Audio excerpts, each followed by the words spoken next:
Welcome back to another session of the Playbook. Now that the final battle is complete, we now lead into the epilogue for Campaign 1.5 and Campaign 3. These are long-term campaigns along with a long Advent Chronicles series. Campaign 1, Campaign 1.5, 2, and 3 all led up to a large battle that will affect the realms. But the story does not end there. We have another campaign starting up this Tuesday that leads 20 years later, in the aftermath of what has all happened, and events will transpire where all events do have consequences. Note that this is a tragic epilogue. There's comedy, there's fun, but with every ending there is sadness. Enjoy some popcorn, get a drink, and I hope you enjoy. Do not forget that other than Tuesday for Campaign 4, we do have a Part 2 of Part 3 of our mini-series that also is a sequel to this, taken 10 years after, that leads up to Campaign 4. If you missed Episode 1, you can check out VODs on YouTube and Twitch. We also have Star Wars D&D. That is now resumed, and it will be done every other Thursday with a new episode this Thursday. Other Thursdays, we do have 5 Bar in Beloit, Wisconsin. A bunch of this could not happen without 5 Bar, as our final battle is taken inside the castle in Beloit. If you ever want to check out the castle yourself, contact 5 Bar at Levi. It is an amazing place, and it is a great experience to host any kind of event, especially D&D. I hope you all enjoy, and just note that there's many more campaigns to come. In Campaign 4, we're going to try to elevate it even further. Without further ado,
Thanks, Kobe. I spilled something, you fucks. all right, so last time we left off, you guys all headed off over to Sagaria, or what was left of it, to take on Kokobiel. Unfortunately, in the process, Murph was lost in the line of duty just to let you guys get in.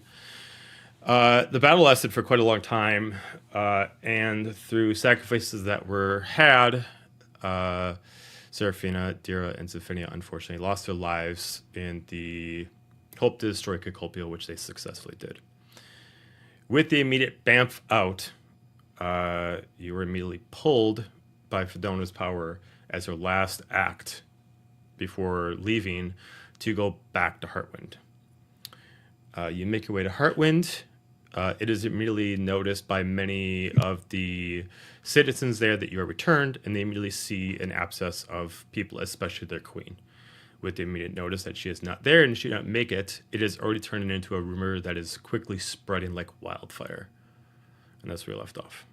So you guys are on the edge of Heartwind right now. You're in Heartwind, but you're on the side that kind of has where the Shadowfell citizens are and the soldiers, closer to the harbor. So if you wanted to go like to the castle, it'd be about 20-minute walk. So you're all together. What would you like to do? I'm not there, just FYI. Thanks for the reminder, Hades. I'm still crying. Yeah, Ren just sticks extremely close to Dahlia because she's a little bit of a mess at the moment, if I recall correctly. And has never been here. So, well, not like to this area. So, doesn't really know where to go. Okay. They'll just stick with Dahlia. Okay. Beard will take charge and kind of look at the group, make sure Mixes, Eat your mic. Nora, There you go. There we go. There we go.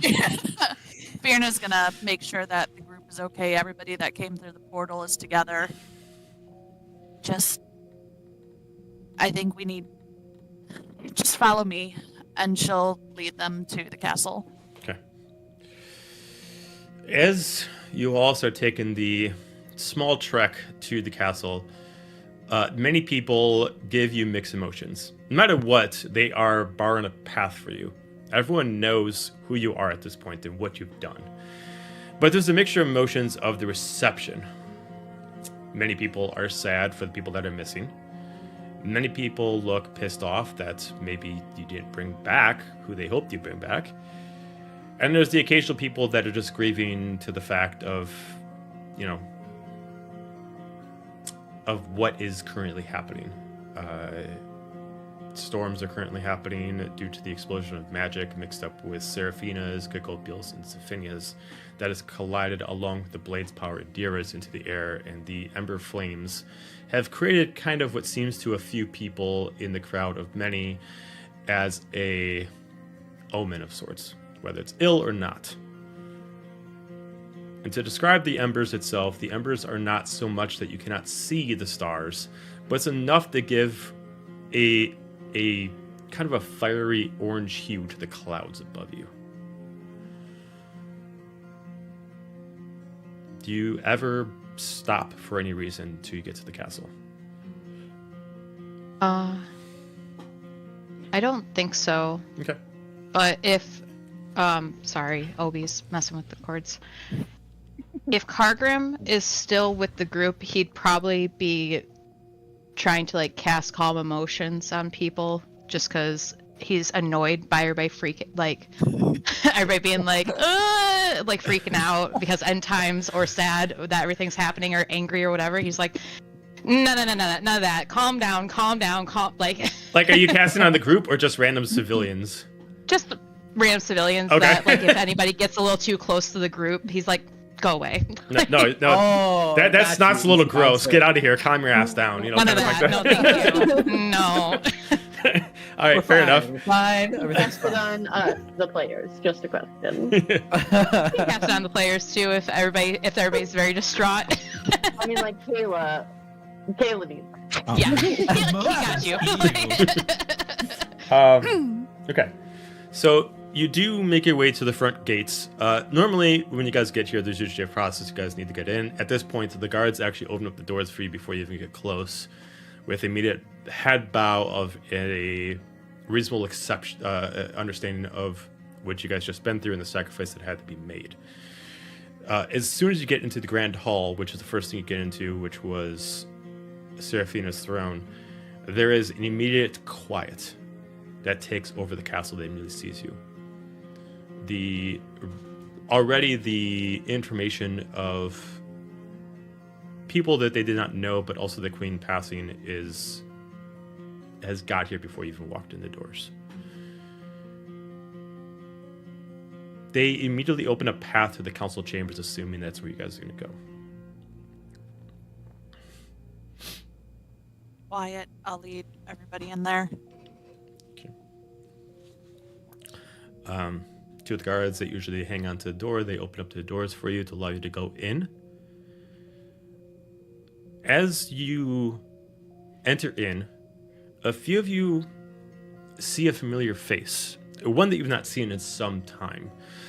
A different fire genasi, one that is covered in more sorcerer clothing, blacks and oranges and a few reds and many golds.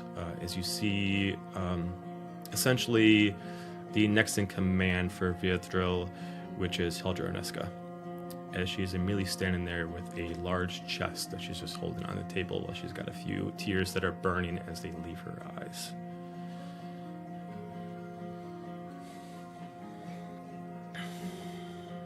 Just give her a curt nod when we walk in. It's been decades since I've seen her at this point. Okay. Please come and sit down. I know many of you haven't seen me in a while, but under the current circumstances, I was told that if what happened, that I would be here to fill a temporary void and to deliver. She just pushes the chest closer. What is inside? I was told that this is specifically for council members only. Wasn't necessarily supposed to be secret, but just what's inside her for the council members. Fierna would very slowly kind of look at it and go to reach it, and I feel like Elle would jump up and try and see what's in it before anybody else, because she's probably the only one that is really not affected by anything. Sure. It is not locked. It is very refined, and it is designed in the colors of the updated Heartwind flag. It looks like a lot of money was invested to at least make this, even though there's no arcane reason for it to be as expensive as it is. It's just kind of there for show. Does Elle open it? Oh yeah, what's in it? Okay.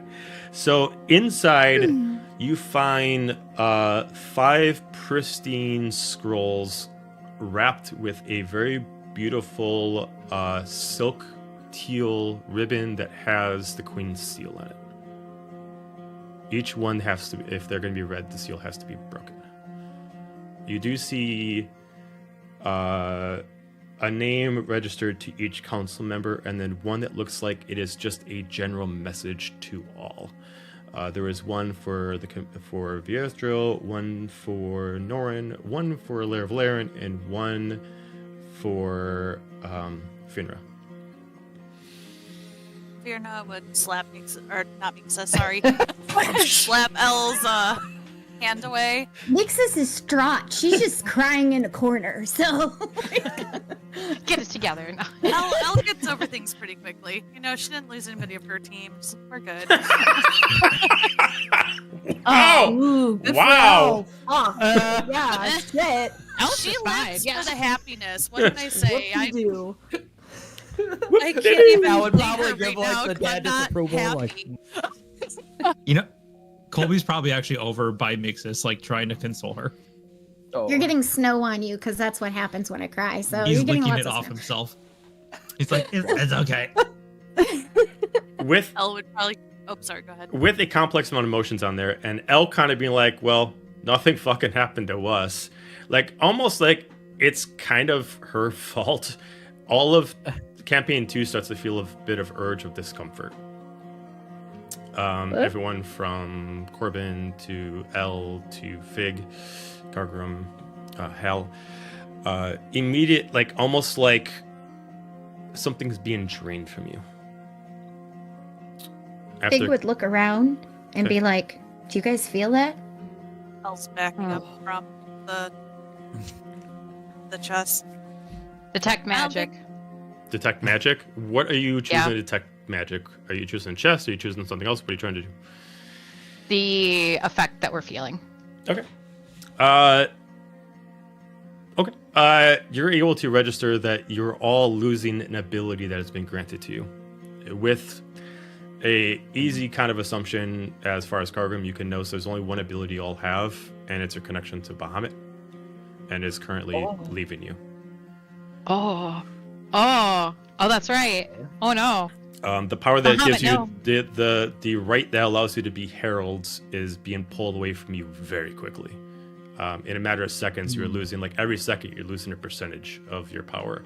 In a matter of a minute and a half, the ability to be a herald and have communication with Bahamut is as little as any other person who doesn't even know his name. Well, there goes our herald powers. Yeah, I'll try to keep his composure, but it's very hard. Struggling. Wait, does this really mean that he's dead? Us, right? You can give me an insight check if you'd like to kind of register the last few seconds of the power to see if it kind of, as far as campaign 2 characters, to see if anything really makes sense. Cargrim got a 15. Okay. Mine is still rolling. 17. 17. Fake. Say Elle's kind of this through her, so she's silent. Eat the mic. Eat the mic. Eat your mic. Nom nom nom. Wait, hold up. I gave you a mic. Where is your mic that I gave you? I didn't have it In set another up room. yet. I was cold, and I wanted blankets and my couch. Ah. It was set up. Yeah. Sorry. Swell. All But right. Elle won't do a check because she's kind of thrown off, like, what the hell's happening? All right. So at least the average assumption between the rolls, you assume that at the bare minimum, Bahamut has officially left, like, the realms. At the most, Bahamut is dead, but you're not sure of where in that frame is actually what this refers to. Gramps, are you still the Hellforge? I think so. Does You Cargrim still- have a way to... You still feel the Go ahead. pull of the actual hut. It Okay. feels like as soon as you go out to an open area that is not occupied, so basically out in the woods or something like that, you could resummon it to you. It feels like that Okay. connection to the Hellforge still exists. Cool. Yeah, that's still there. Okay. Hmm. Can I try Not all the rules have been necessarily broken. sending? Mm-hmm. You should certainly try. You are familiar with Hey, Bahamut. I'm gonna try sending to Bahamut. Be like, hey, did you die? No response. In fact, it does feel like there is no, like, almost like you're calling a number that no longer exists. Like the number has been deleted, kind of like that. Sorry, Like, you have you have reached a disconnected number. Number has been disconnected.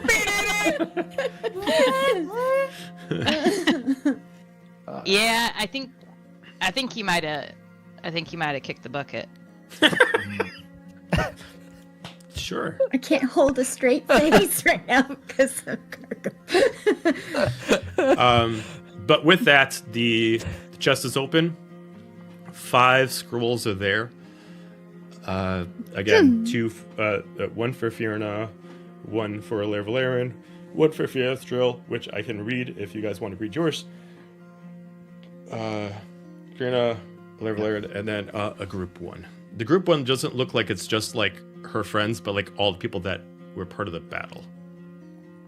Oh, Renora's gonna take that and read it. Okay. Do you want me to read it for you, or do you want me to send it to you and you can read it? I can read it. All right, let me send it Sure. to you real quick. Is this the message you were talking about that we can now read? Yep, but I will let you know. So Sarah will do this one, and then we can take turns. I and will we can not see read it yet. Yeah, don't read it. Okay. So just hang on a bit. On Facebook. Yeah, I'll send it to you on Facebook Messenger. Okay. Back to the ambient elevator music. Yeah, Yeah. Seraphina just leaves a long Facebook status for everyone. Pretty much. That's pretty much what All right, it it is. is The sent to you. last TikTok video. Perfect. Hey, man. Oh, Damn. too soon. To the members of the final battle, as she's like reading it, trying to make herself like, trying to do my hair back and my headset went flying. For the great acts of bravery seen in the realm, as my last action as Queen Seraphina, Norsk of Heartwind, and blah blah blah. I hereby instill the grand honors, protectors of the realm, and knights of Heartwind. I will forever be grateful for your strength in our time of need. Sincerely, Queen Seraphina. What's this at the bottom? P.S. Renora gets access to all of our funds. That's not there.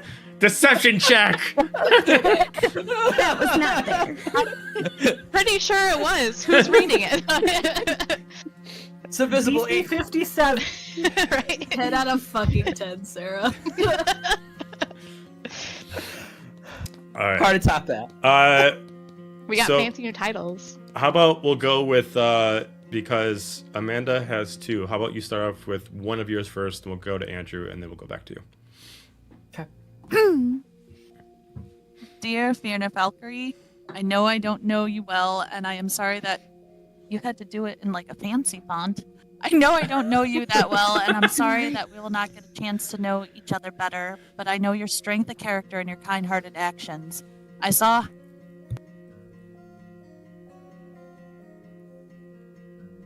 how much, and I see a lot of yourself in you. Thank you for stepping up in time of need for Heartwind. I know it wasn't your ideal choice, but your encouragement impressed me and the rest of the council. Your guidance during the most crucial turn points of our realm was vital, and you are a dedicated soldier. However, I have a feeling the lifetime soldier is not what you want. Therefore, as my last action to Queen Seraphina, Norsk of Heartwind, and Aberrant, I hereby release Fiona Valkyrie from all Heartwind Council obligations. You're gonna see her just sit back and sigh in relief.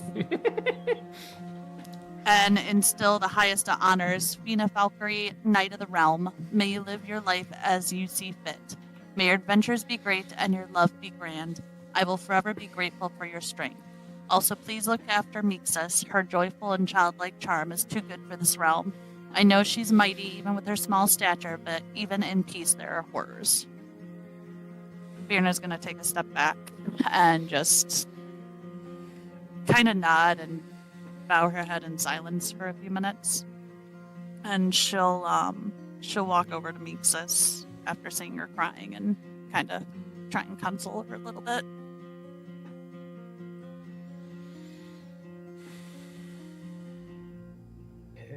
Oh, that's gonna be hard to top.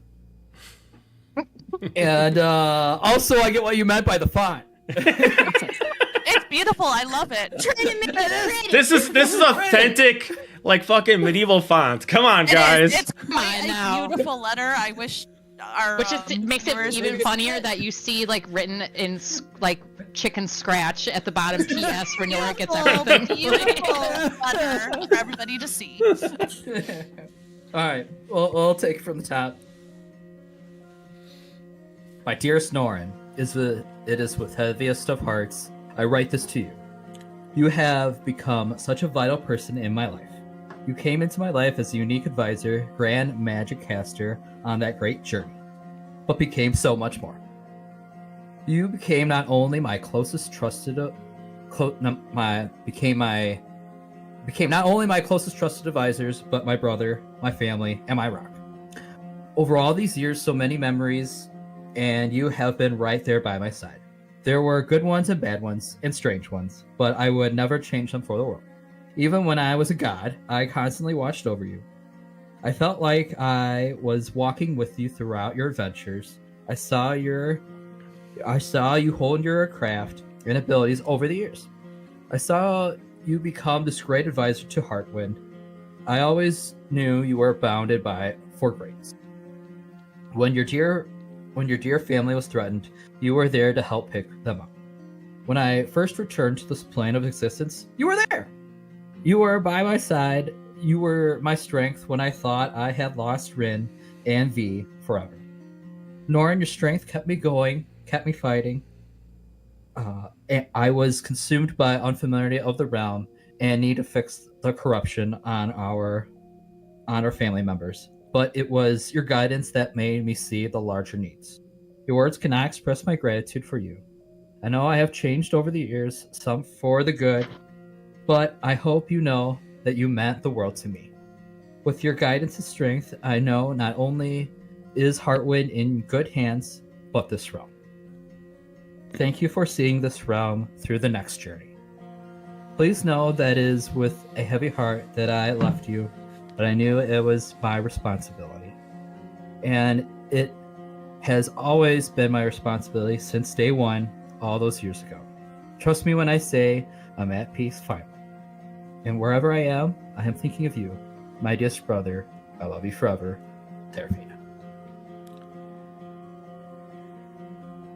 P.S. Make sure Renora doesn't read the other one. She's not supposed to read the end of it.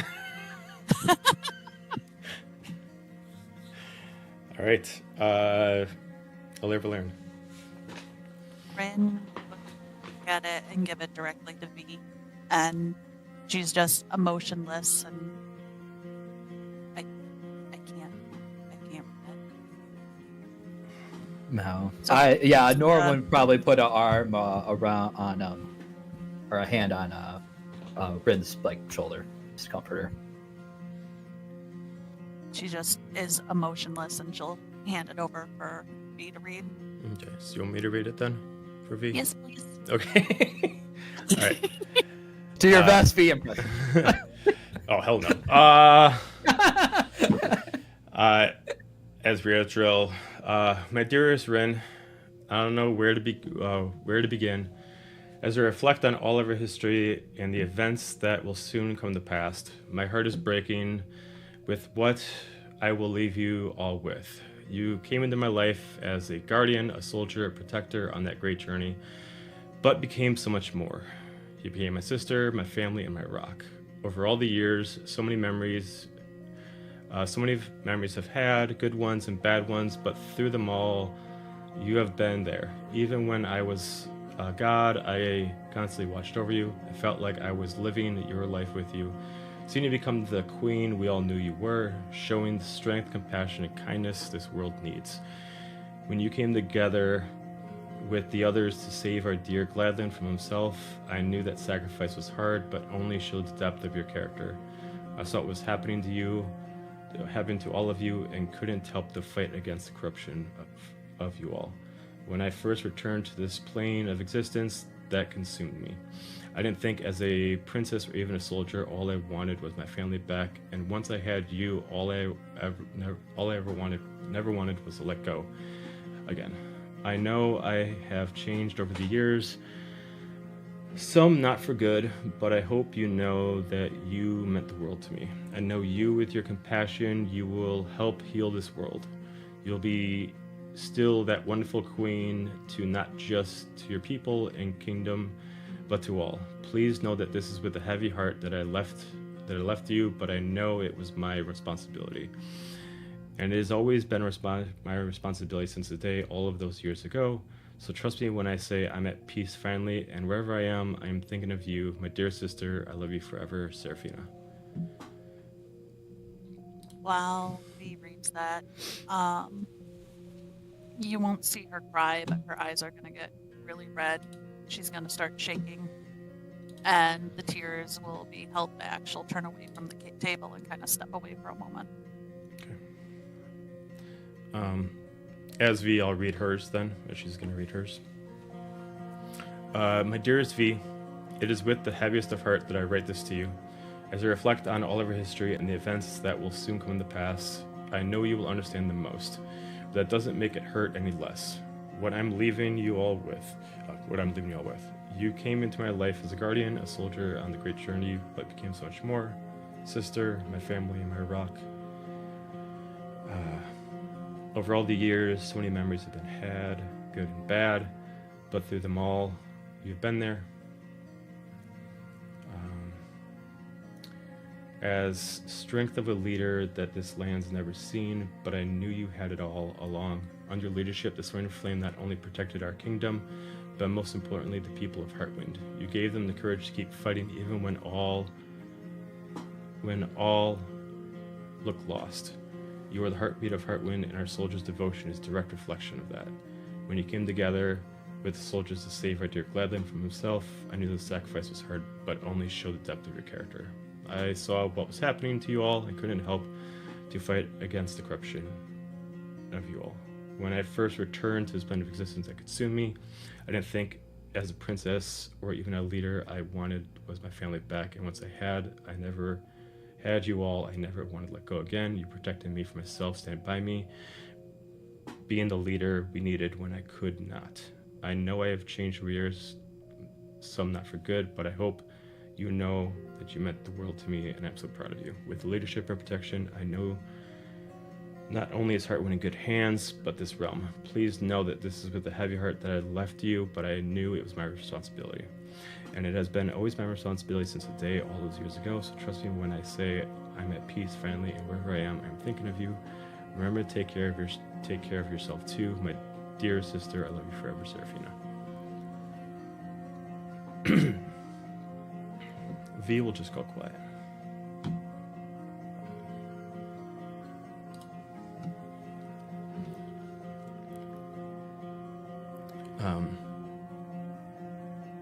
Heldra will just kind of step out of the room, and she's just going to let you guys have your time. The floor's open to anyone.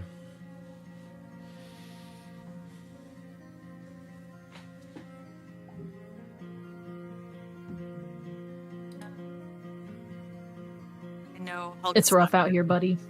Oh, go ahead.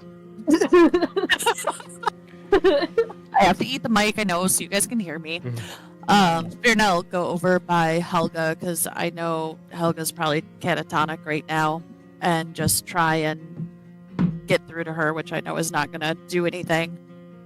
But that's the only thing she can do right now, is she has one person she can take care of. She's bouncing between Mixus and Helga. She'll glance over at Renora, but I'm guessing Renora is not super sad. Renora, people die every day. Renora is fervently trying to convince the guards that her chicken scratch below the grand script is legitimate. Like, no, it says here that I get the money. I'm sure the guards are probably like, no, that's clearly like, no, it's written right there. It's written right there. Like, Silence in a bubble around Renora.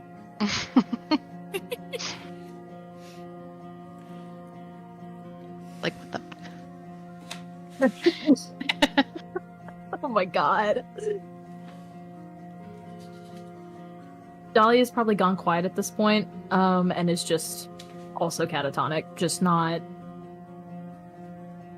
reacting to anything around her. Not Ren, not Soma, nobody. Parkin will give Ren a thumbs up for silencing Renora. Just like this.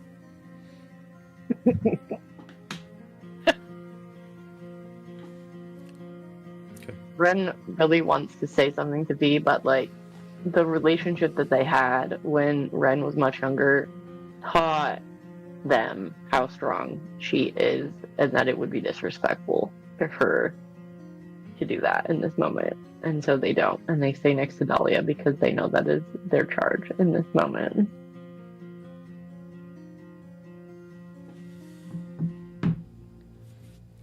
Mixus just like all of a sudden a whole new wave of grief hits her because now she knows Seraphina's gone fully too, and looks around and notices that there's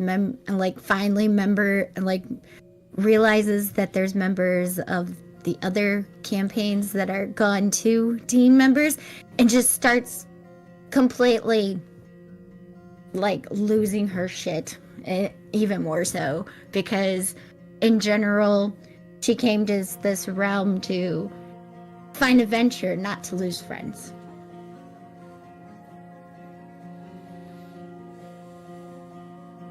When Mixus starts to cry harder, Renora is gonna like stop being outraged that she's silenced and go over and just kind of like there, except silently. Aw, that's nice. Awkward. And all of a sudden you get engulfed in a hug and you're probably like, oh god. Okay. It's like really tight. It's a really okay. tight hug. That's what's happening. Yeah. Exactly. Sorrows. Yes.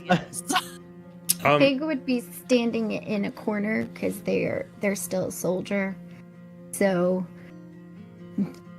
they've what is it called, like compartmentalized? Yeah, like they've compartmentalized everything into certain areas because they've seen lots of horrors in their life. So they are just standing there waiting for orders, pretty much.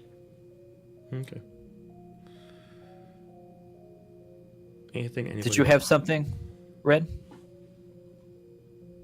Rin or Ren? Yeah.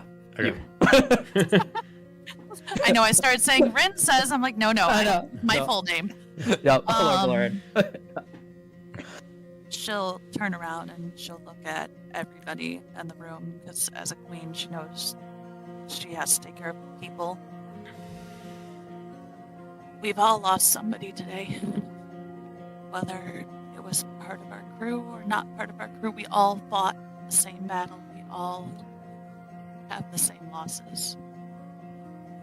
Take tonight and grieve. Tomorrow's a new day. Tomorrow we have to push on. Just take the night.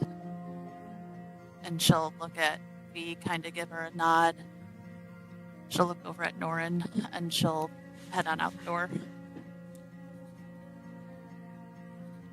Okay. Tomorrow we build. The word is over. Which one's the one that which character of yours starts heading out? Allura Valerian. Okay. As you exit out, you do see a small group of a certain kind of wizards you've never seen here before. They're blanketed in full white robes, with the exception of one that you assume is maybe the leader of this specific group. The rest of their hoods are up, and they mostly kind of have like monk beads on, stuff like that. As they all bow, one walks in front of you, bows. My condolences for your loss. But it is best that we move on with the proceedings. Proceedings to move on with. They need to be passed on. They need to be sent back into... They need to be passed. Want to do this now? Can't let them grieve for 5 minutes. Just They can grieve. You can grieve. But it is our duty and our only duty, and the only job that we have, is to rate the funeral proceedings.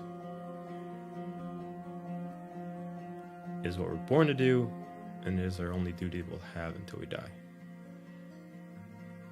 All I'm asking is to allow us to continue what we need to do at a proper time.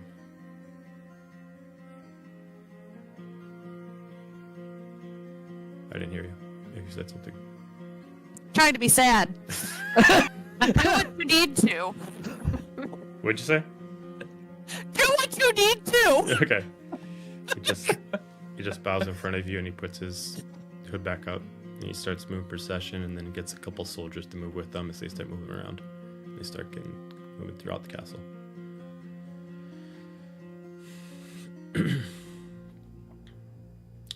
Anything anybody else wants to do in the council chambers? Silic, Soma, and Ren hear Dahlia's voice in their head. She has screamed her throat raw, and she cannot speak. But they just hear her say, "I want to leave."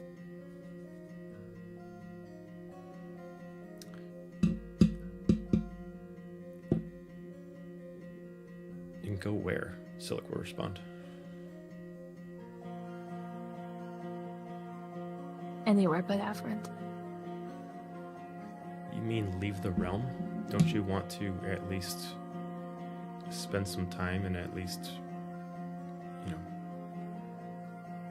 at least have a drink or something like that to, at least acknowledge their passing? Dahlia looks up from the floor and makes eye contact with Silic, and it's just her eyes are hollow. There is no life in them right now. Before they drop away, and he just hears her. I will pay my respects. And then I never want to be seen here ever again. We all hear his responses or just Dahlia's. It's an open group chat. Feel free. What's on group chat? All right. It's an open. I'll just say behind, like quietly next to her, and just say, "You heard the Queen of the Shadowfell."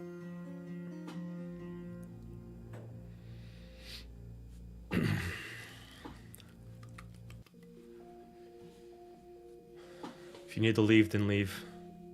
I'm staying. And then Silk starts walking off.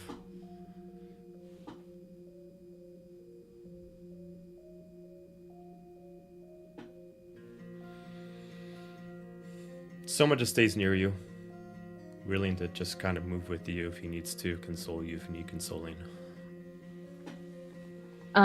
She looks to Soma and just gives a nod, as in like a let's go.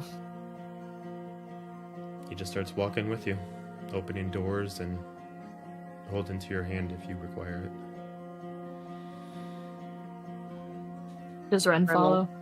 Ren is gonna just check on their way out with maybe Heldra or any other like official within the here, just to check when they plan, like when they should return in order to.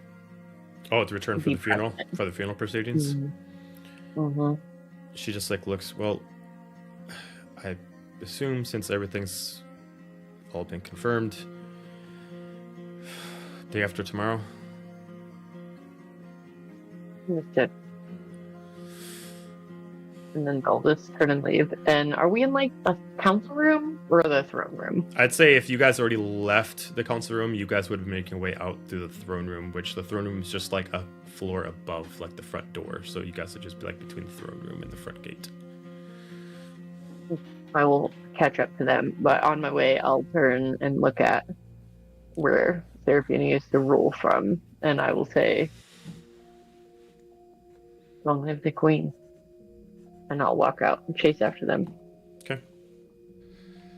All right. You all start heading out. Anybody else leave the council room, or you guys just hang back for a little while?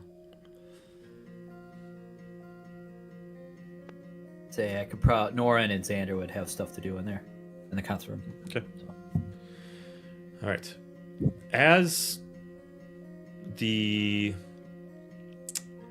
Soma, Dahlia, Ren start heading out, and you start making your way. Like, which direction are you going to go once you leave the castle? Are you going to try to teleport, or are you just going to start walking? Teleportation portal. I don't know how to get there. I hope I knew internally as a character, not as a player. You have military force here as well, correct? There's military from the Shadowfell. Yeah, you can make your way to the Shadowfell, and there is Shadowfell military, which is kind of like back where you were teleported to originally. So you can walk back over there to kind of where you were just jumped in from. With the amount of time it takes you to get back there, if you just do regular walking speed, about like 10 minutes in, so halfway point, you immediately go from a ambiance of quiet and somber tones to immediately hearing certain people run in anxiety. Immediately swords are pulled out, bows are put at sides, as immediately you just start hearing, "All the arms! Protect the land!" As immediately you start seeing as many people that are equipped immediately go to the shores. But since all the ships are pretty much destroyed, they cannot protect the harbor normally as they start putting up different kind of pieces of equipment. As you start to see from like a fog coming out from the actual harbor side, a procession of about 30 to 40 ships sailing in. And when I say ships, these are fully like probably about a little bit bigger than Homeward Bound. Full naval vessels. Yeah, do we recognize what ships? You can give me an investigation or perception check from the distance, as they are still pretty far out. No, I Can I fucking send knew I need my Bird up? dice tonight. Can I send Bird up to get a better look at them? Sure. Would we have all heard them say that, or somebody say that? Only if you're outside. Okay. The sound would not have carried in the actual castle, so those would constantly be closed unless someone was coming in and out. Would any of the mean- soldiers be going into the castle to let the council Not know? at this current moment. Okay. 29. Perception 19. Would you say, Ren? 29. 29. Okay. So we'll start off in two different values. So let's first start off at the distance with Dahlia. The colors themselves, these ships you haven't seen before. Emerald Tone. Bird is able to look above and see that these are Nelitherian naval vessels coming in. But the one thing a bird can see with the high thing is that whoever is at the main one has put up a white flag. All weapons are disarmed, and they are coming in as a peaceful entrance into Heartland. Just say loudly, like, put down your arms. It's Nothir. Give me a persuasion check. They're technically still at war.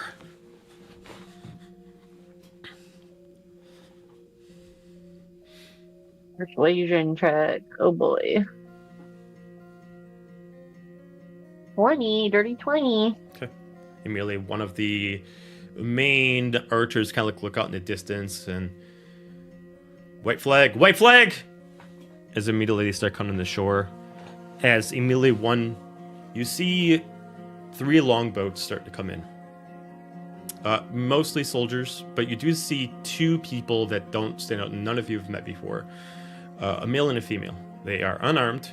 The female's wearing a long emerald dress, and the male himself looks like he is wearing like a teal vest and tapered pants with what looks like gold trim and like a chain and crown on.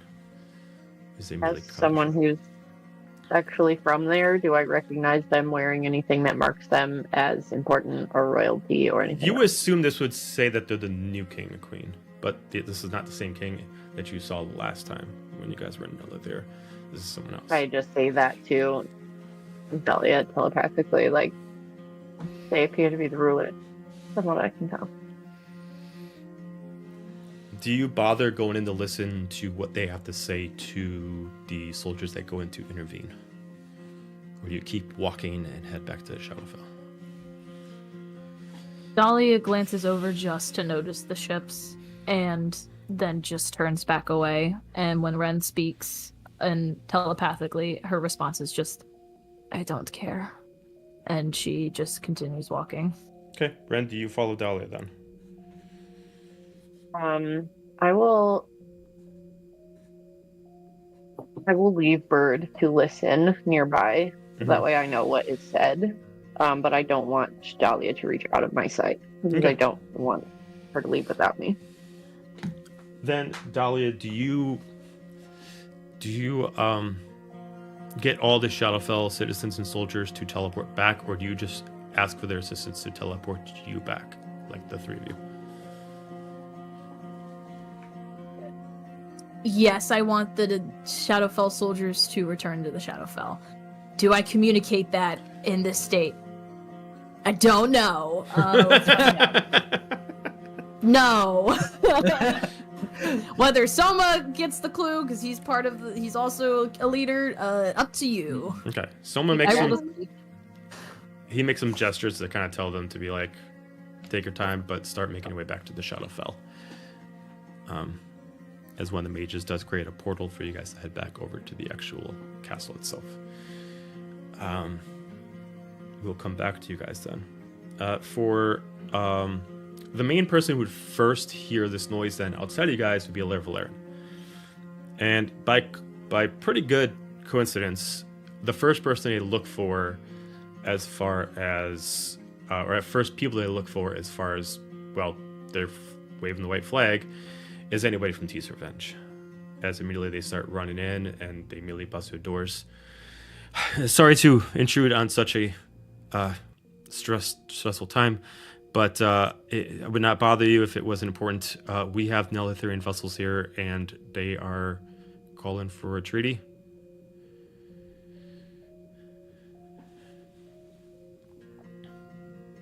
Can't hear Show me you. the way. I'm in. Oh, Bring them there we go. out. What'd you say, Ren? I will set up the new mic before next week's episode. You can take a break and you could set it up now. We're not recording. She's oh no, we lost someone. She said, "Show me the way to them. Just let's get this over with." All right, several soldiers surround you and start leading you on. As you immediately see that they made sure that they don't draw the weapons at the Nelitharian king and queen, but they're definitely making sure that they can't leave they actually can't like touch land, but they just stay on the harbor line. And mostly on the dock. As once they see you, they kind of walk as close to the grass line, but stay on the dock as possible as the king and queen just stand there. As you can see, the queen looks sad and the king looks like at first glance, it looks like he understands what has transpired. What brings you here at this time? Why now? Apologize for the inappropriate timing, but we bring condolences on this sad tiding. Under the circumstances and understanding my predecessor's inappropriate rule, we are aware of what has transpired in the past day. We regret not assisting when assistance was required. And I regret my predecessor and their predecessor before them fighting over something so trivial in times like this. We come with hopefully glad tidings of a peace in the name of the one and true queen. As they immediately bow, as you can see that they drop the flag to Seraphina's flag. The one and true queen. She was. We ask to give patronage and give honor to those who have been lost, and we hope that with a new day passing, that possibly and hopefully that we can end this frivolous war, and instead of enemies, we can call each other friends. In her name. And yet, you wait until she's gone and bring an army to the shores. How do I know you're truthful of this? Check the ships. I have no weapons except for what are on their sides. I have no arms on top of the ships, no cannons, no harpoons. Only the bare necessities, but we bring food, we bring wine, enough to honor heroes at a time when spirits must be lifted. Ren will take a look at the soldiers. Okay. You can see that the soldiers have probably been sailing for days. They look like they have been giving the simplest of foods to eat to make sure that they are not eating what is to be offered. But they are still in good condition and well taken care of. And they are each having a single weapon on each of their body, whether that is a short sword or a bow, and given enough armor that in case this goes sideways, they can at least defend themselves, but maybe just enough where they can get back on the ships and leave, but not attack. I'll turn to our soldiers. Every single person that steps foot on shore does not get a weapon. There will be nothing. And I'll turn back to the king and queen. If you are true to your word, if you are here for peace, prove it. show it to us. Mourn with us. And then we can talk. It would be my honor to prove it to you. If you would honor me, we would humbly stay on our ships during this time, but we'd love to join you in this ceremony of passing.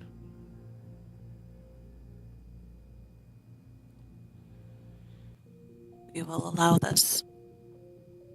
We thank you. We will stay on our ships until that time, and if you so feel inclined, afterwards, we can decide on what happens. You'll stay on the ship. If you need anything from us, we're at your disposal. As they just bow to you in respect as low as they can go. And they just start walking off. Nod our head to them and watch as they walk away. They go back on their longboat and head back to their ship.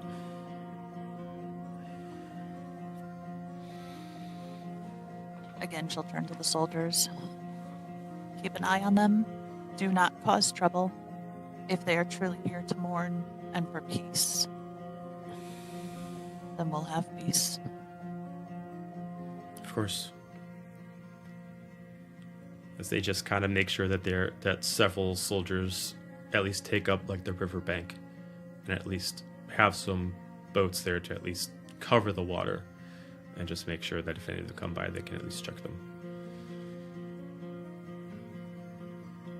Anyone else? Okay. As the day proceeds on, you see a lot of things going on within the castle and outside itself. The harbor itself is normally split into two parts. One, which is where land was just coming in, that comes in from the ocean side, and one that kind of turns into a riverfront. The riverfront itself is being converted. You see every shipmaster and every dock worker is currently building what looks like very, very, very durable, but not full seaworthy, small boats. Big enough for maybe 8 people. These look heavy, like they can handle a lot of weight, but they don't necessarily look like they are meant to actually take out into the ocean. But they are making hundreds of them. You see other people that are mages making these orbs. You see others that maybe have simple skills making lanterns. As the day comes to the close before we head to the next day, anything anybody else wants to do? Would Just cry in a eventually, corner. yes, but Mixus would actually eventually, when they had cried enough and were in a pile of snow, they would go over to where Helga is and try to give them a hug. Okay.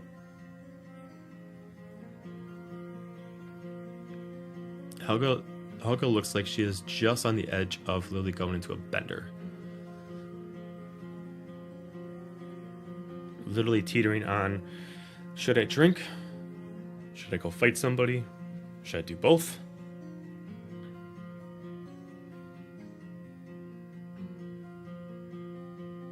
All of the above? All of the above. As far as Vera's drill, she will be actively soaked into her sorrow, but she will be doing her best to assist what needs to be assisting with, and she will occasionally try to pray to whatever God will hear her. Fig would Norin. be.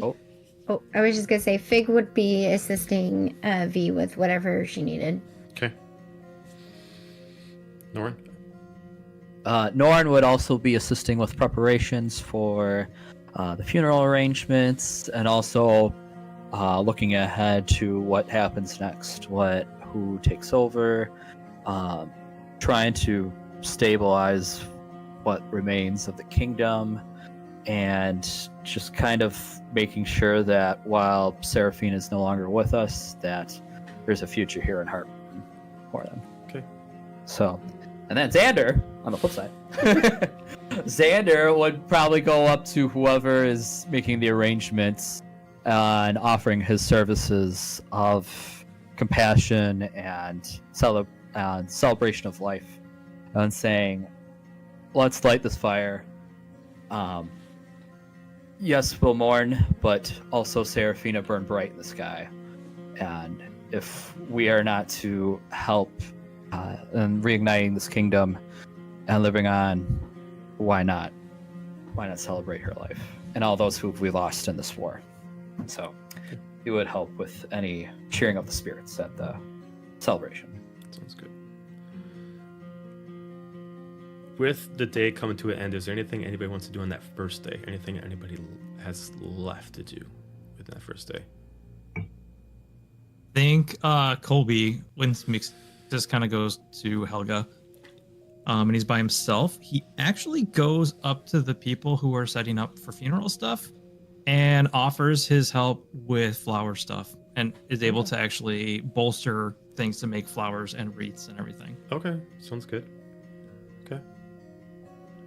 I'll say before the night ends, based off what I was told, Helga will go on a bit of a bender, and eventually many, unlike normal times where like she would create a ruckus, many of the tavern keeps kind of get out of her way as she just needs to start breaking stuff. She just kind of has a rage break, and she spends the night kind of breaking stuff in a tavern, but nobody halts her as people need to, grieve as they grieve, and they're just allowing her to do it. Renara will be there with Helga drinking. Okay. Supporting her Yeah. bestie.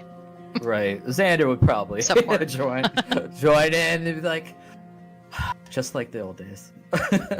As far as The good old Corbin, days. Corbin will I like kind of that. just hang out on his own, kind of like in deep thought, contemplation. As far as anybody looking at his part of campaign 2, he definitely looks like, well, I have nothing to fight for anymore. I was a herald. I never really wanted to be an adventurer. Excuse me. What now? As the night comes to a close. Oh, Jesus. Thank you. We go into the second day.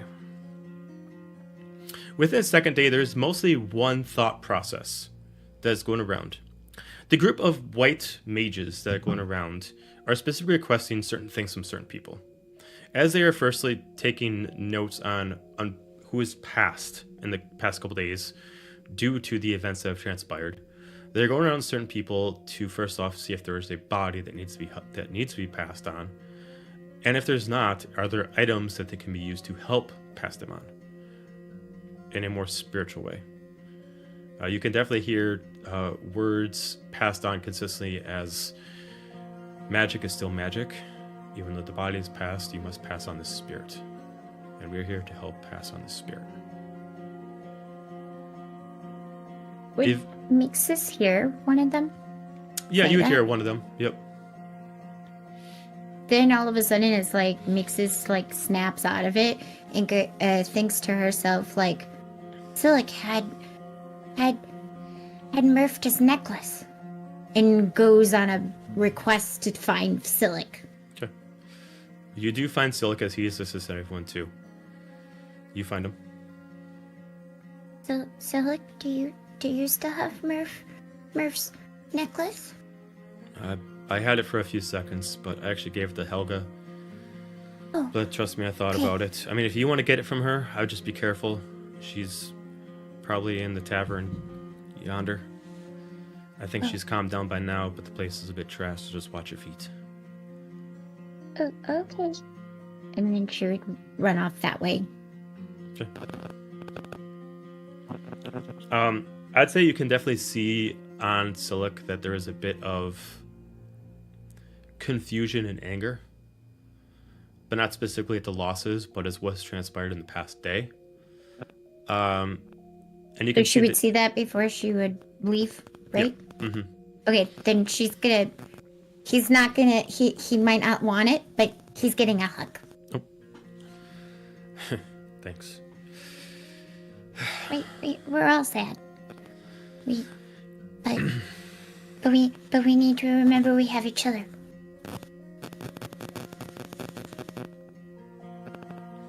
You're right. And that's all we have now, is each other. And you kind of see sadness come over her, but then it kind of goes away for a second, and then like she has a mission and she's determined, so she runs off towards the tavern. Okay, you do see a pretty destroyed tavern. Everybody's just kind of like left it alone. Some people are kind of sweeping things up around her. She's just kind of like leaning up, like laying on the ground, leaning up against like the bar itself, with her axe in one hand and a broken bottle in the other hand. She looks like almost like, because she hasn't had a rest yet, she kind of like ran out of rage, where she just raged so long that she just has nothing left, no strength left to really even force herself to break anything. She's spent, but she can't go to sleep. Mixus would ask Helga would mention what they heard outside from the mages saying to try to help pass people over, even if there's not, anything, a body left, that if there's items from them. And she understands that maybe the necklace is not something they want to give up, but asks if they have anything.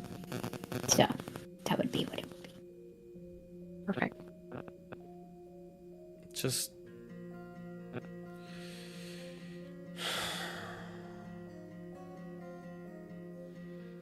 give me a minute as she puts it on, and you can hear a small voice kind of like coming from the necklace.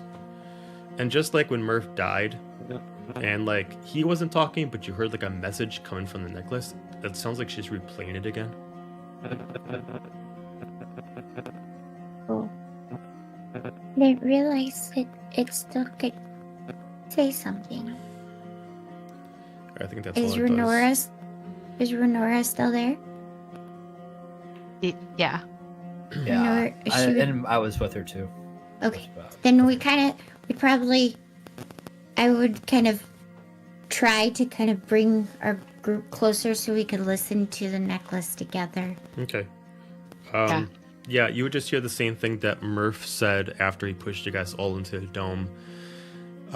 Since it wasn't him talking, he pre-recorded a message into there, and then he fought to the last breath while the message was talking, and it's replaying that message of like 60 seconds on a loop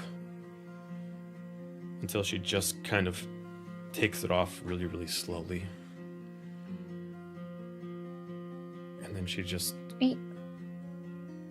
drops it in your hand. Wait. Well, if you don't want to give it up, we don't have to give it up. It's just Helga's maybe- not It's her choice. giving it up. okay. So No, she's No, not. she's just pretty clear about that in the group chat. Okay. okay. Oh, So what we'll do is maybe we can find like, I don't know, some mead and have maybe have it play again when we're watching all the ships go or whatever. I don't know what they're planning to do. Yeah, but we need Finra here too. Maybe we'll play it again. I wouldn't have been far from you guys. yeah. I would have messaged her and be like, "Hey, we're just catching up. If you wanna ale in the tavern, throwing one back for her." So We don't have anything else in Murph's. I don't know. Do we? Does anybody? You're the Oh. one with the designer luggage. I know. I don't think. You assume The only- somebody has something of Merce, but nothing. Your group doesn't have anything of Merce. You assume someone else Yeah, does. I mean, Xander might be just kind of looking as like his inner self because he was kind of inspired. Death Hold on. Metal Xander was kind of inspired by him too. Murph gave us all a token of his friendship that was That's personalized to everybody. That's true. Uh, We do okay. have those. Sandra would. So I don't remember what yours was, Xander. I'm assuming Okay. like a loot with a lightning bolt or something. Mine's a key that looks like two daggers Oh. twisting. Okay. Yeah. You know That what I was mean? loud. Yeah. So we could get We could all use that. those Mine was a get all those fire. together. Yeah. Since somebody doesn't want to give up the necklace. And she's gonna shoot a look at Helga. Too soon. I'll go with growl it. Probably. Probably. That's Playing dangerous game here. right? As Silic eventually reconvenes with you, he just kind of pulls something out of like a back pocket and kind of unfolds into Murph's gauntlets. He just kind of lays them out in front of Mixus. He didn't need them for the. He didn't use them. He gave them to me when he put on the coat. Mixus just bursts in tears. And just grabs one of them and hugs it. And doesn't want to let it go. Silic just sits down with you guys.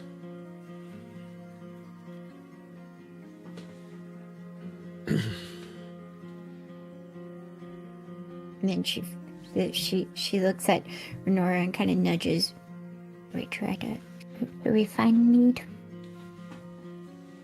Sorry, what? Do we find some mead? Oh. We can get meat. Okay. I'm gonna hold the gauntlet. It's probably as big as I am, and go with Nora trying to find the mead in this We'll go get broken. I mean, you just Yeah. stand up and you look at Tavern. like there's a lot of bottles broken. There is like a couple like mead bottles there, partially broken, but they're broken in a spot where it's like there's still stuff at the bottom. You don't want to drink out of the bottle, but you can pour it into a glass, kind of like that. Say, Okay. look at the basement. Right? Good It's stuff's in the like- basement.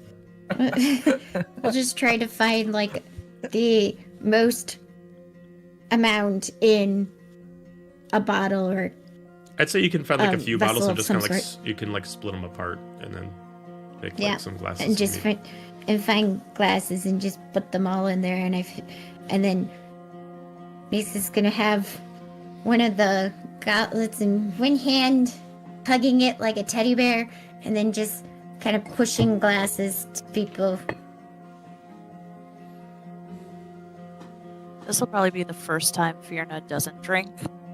She's just gonna sit there very quietly and cast worried looks at Helga and quizzical looks at Mixus drowning in mead and just make sure that the group stays together.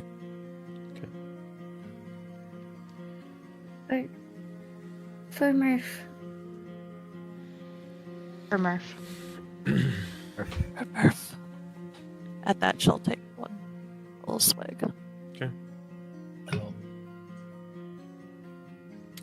How about Sander would probably start singing sea shanties in honor of Murph. Excellent. I guess the team that went over to Shadowfell, once you guys got there, what do you do? We throw a great party. Everything's fine. Lots of the meat is flowing too. No, I'm just kidding. It's not. It's honestly super uneventful. Okay. Dahlia does not eat, does not sleep, hardly converses with anybody, will only exchange small words with Soma or Ren. And is just being a pile of shit right now. So, Okay. it's super thrilling. You do notice in the Shadowfell that the ember flames that cover the sky also affect your realm. I would resummon my familiar to figure out what was going on with Nelithir through our bond, and then I would make sure that the two of them know when we are expected to return. And then other than that, I would be uncharacteristically uncurious. Normally, I think I would figure out where the hell we were, and I do not do that, and I don't have permission to do that. Okay. Sorry, Selma. Take one for the team. Lead this place, would you? All right. I didn't say that, but I'm thinking it. Okay. With the following night now come to a close, anything last that anybody wants to do before the funeral? Is campaign 2 still in Heartwind with campaign 3? Yeah, I just don't think. Yeah, they're still in Heartwind. They're just not in the same location because campaign 3 would be in the bar. Campaign 2, I think, is kind of scattered amongst Heartwind. Okay. So, yeah, if anything, the Would campaign 2 wants to do. Fig be at the bar at all? Or like Fig. near? It could be at the bar. Okay. So I think that Renora would want to, since Fig is the only other person that has the same kind of attitude of like, yeah, people died, that happens, seen that before, happens quite a bit, that Renora has.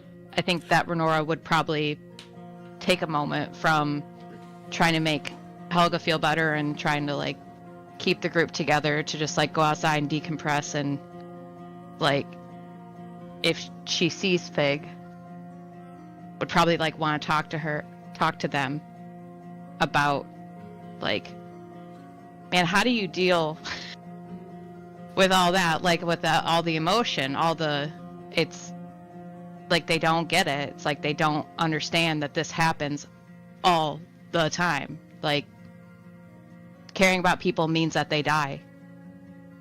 Yeah. The love is to grieve.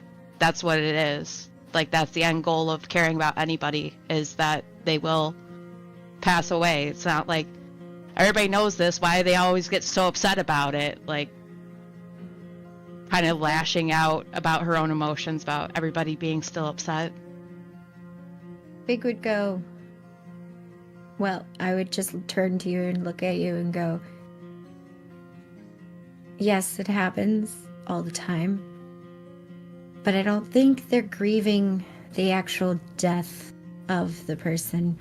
They're grieving the fact that they will no longer have adventures and have memories going forth. That their memories of those people are finite now and will be stuck in the past. They grieve the fact that eventually they will forget those people, or forget their faces, what they sounded like. You know, all those things. That's what they're grieving. But it's Yeah. okay for them to grieve that. It's okay.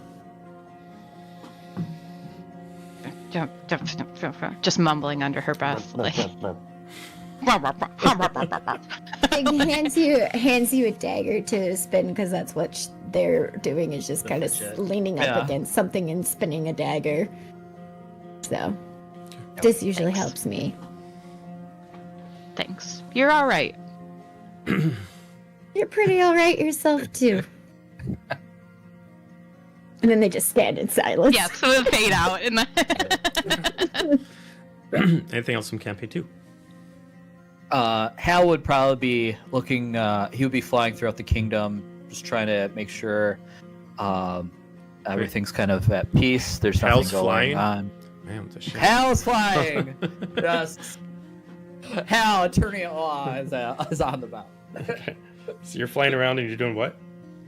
Just keeping patrol of the kingdom. Okay. Just anything that's outside. Yeah, I mean, nothing seems to stand out. Nelithir is staying inside the ships. They are not breaking any of the rules that were given to them. It looks like currently right now with what is being built, it looks like currently the riverfront is being turned into what looks like a long lit up straightaway to send out the ships, and it looks like they release a dam so the ships can eventually drop off. Looks like there's a whole process, but you're not quite sure how it'd work out. Gotcha. So he probably does that for, I don't know, about an hour or two, as he kind of reflects on just the journey that he's been through. He still misses his baby Phoenix Eos, and how much that meant to Seraphina and his other adventures, and he kind of ponders on that for a while. And then I guess last thing for Norin. Norin would probably, before he would go to bed or try to get any shut eye or just decompress, would be trying to look up at the sky and see if he would understand what's going on. Okay. You can give me an Arcana or Religion check on the sky to see if anything makes heads or tails for you. Arcana check. Hell no. That's 11. The only thing it does, it seems to be affecting something with magic in the realms. Outside of that, magic. You can't be more specific. Sure. Could he recall if this has happened before? As far as you know, this is as far as anything you've read about, this has never happened before. Gotcha. There. Okay. Give me a history check. Norin's read a lot of shit.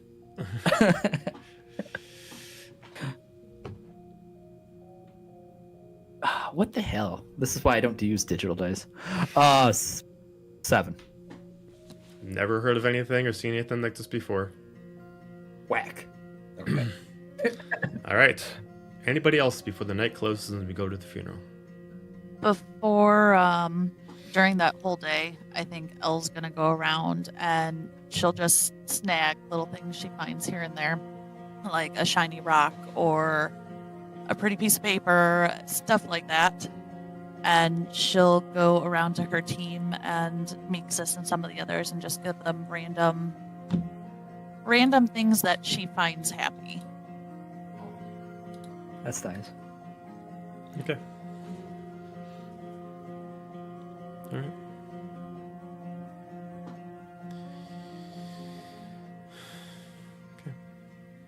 Hargrim's probably just trying to avoid big crowds. He might be at the bar, but he's definitely sitting by himself. Okay. And making it like a little bit beyond the crowd so that campaign 3 can't really scope him out because he's not about trying to like group commune right now. He's the coolest guy in the room. It's more like that guy at the end of the bar that just looks grumpy and doesn't Exactly. want you to touch him. Yeah. Yeah. That It's a one. cool lump. Let me Like join he's my there, animal. but is he like? I'd say as you're drinking, just sitting there, Cargrim, you notice that if you weren't the Hellforger, your magic would be gone. The absence of Fedona is immediately clear. But you are attached to 2 gods, Fedona as your cleric, but realistically as the Hellforger, you do have a limitless pool of power that comes from Freet. And it feels like that's the only thing that's keeping you attached to your power right now.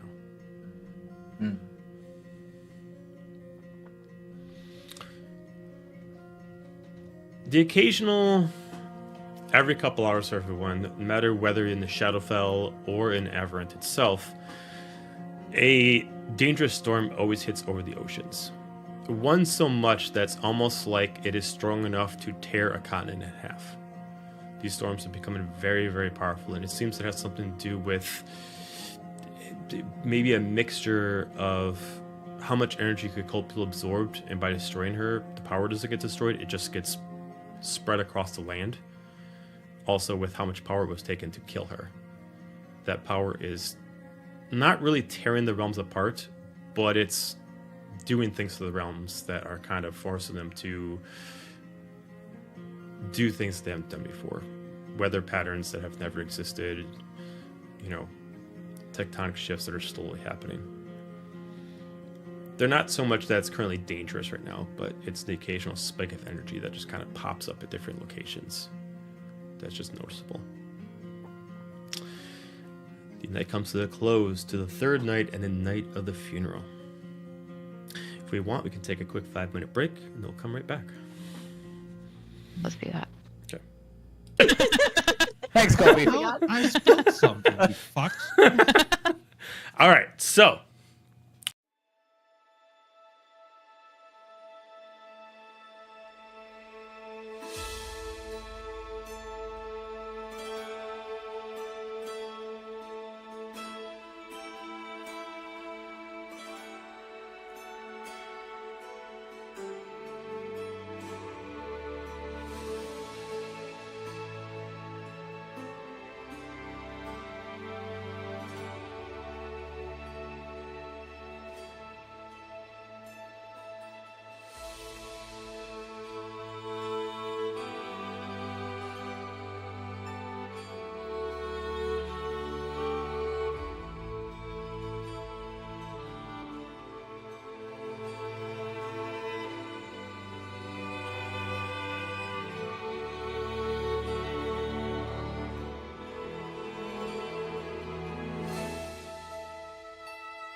right? That's true. Because it's sus. Ren All right. claim to fame. So, just turn this down. Okay, so with the next day coming in, at least for people who are in Aberrant, the day is even more somber than the others. Everybody's quiet. People are doing things on their own or things amongst communities. That is their own way of maybe doing their way of passing someone on through thoughts. Some people have their own rituals based off who they believe in or what God they believe in. But most people are not naive to believe, not naive enough to believe that there's someone's going to listen. Most of the gods have left, but they're still trying to do what they believe in. The passage now is complete. The riverfront now covered in lanterns and giant cauldrons of fire, most likely saved until it's nightfall. Long boats that are meant to hold all items or bodies in a very much a Celtic Viking ritual to pass on people. It looks like near the front of it, but not ready yet, maybe when the ceremony starts, there are 3 staffs that look like something has to be ignited on each one of them. One specifically is purple, one is blue, and one is green. The indication, not very sure quite yet, but the white mages are constantly standing by, and it looks like they are constantly doing things with salts and potions and prayers to kind of bless the whole ritual before it begins.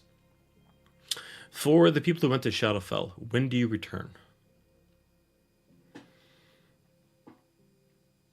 Ren's got the deets, so I just slap on a fit when they say it's time. Okay. Ren puts a dagger up to Dolly's eye and gives her like the sharpest eyeliner. Good. You know we gotta look good even though we're depressed. So The hottest black dress you can find. Oh, you just take Kokobiel's dress and you just joke's black on that you. shit. That's my. Well, I would have loved to, but she It eviscerated burned with up. it. So yeah, I mean, joke's on you. Dolly's entire wardrobe of black outfits are all hot, so we just go with the first one. Plot twist. What a plot twist. Oh my. Got a little veil Like- on. I'm already wearing that. Okay. I'm sorry. Yeah, we'll show up that day. Ren would probably push them to show up at least like we're not gonna walk in fashionably late. We're gonna be very on time / early. Okay, so I'd say everything's gonna start roughly about 4.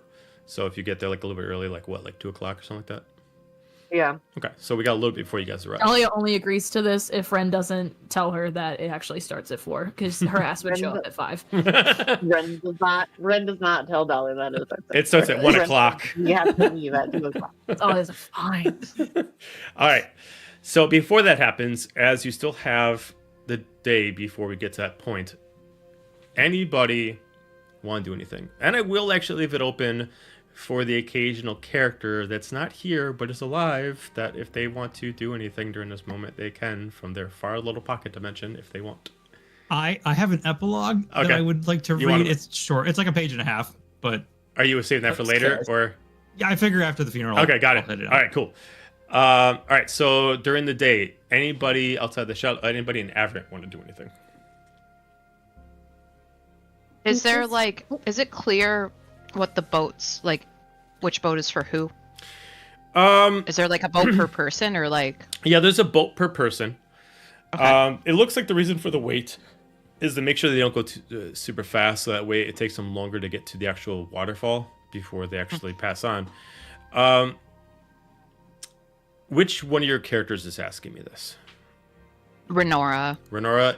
Can't tell what these. Okay. It just looks like the bodies or the items get put in, and eventually they get dropped off on the waterfall. You don't know the semblance of it, but that looks like the process. Okay. She just knows that Mixus had overheard like them asking for like a memorabilia, Yeah, something. You assume that there's no body. You at least give them something in there, so at least the spirit can pass on by actually contacting through the magic of the item. She's gonna give the key that Murph gave, which it looks like it's a key that looks like 2 daggers twisting. Okay.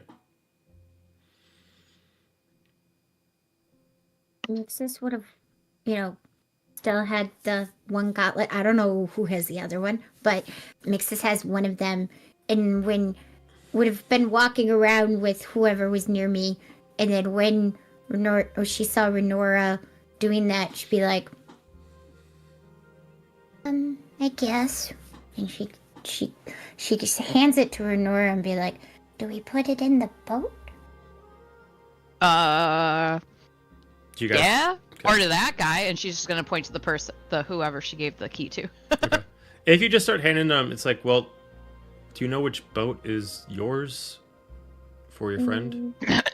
No. Okay. Give me an investigation check to see if you can. Yes. Give me an investigation check if you can see if you can fit out which one is made from Earth. Okay. 7.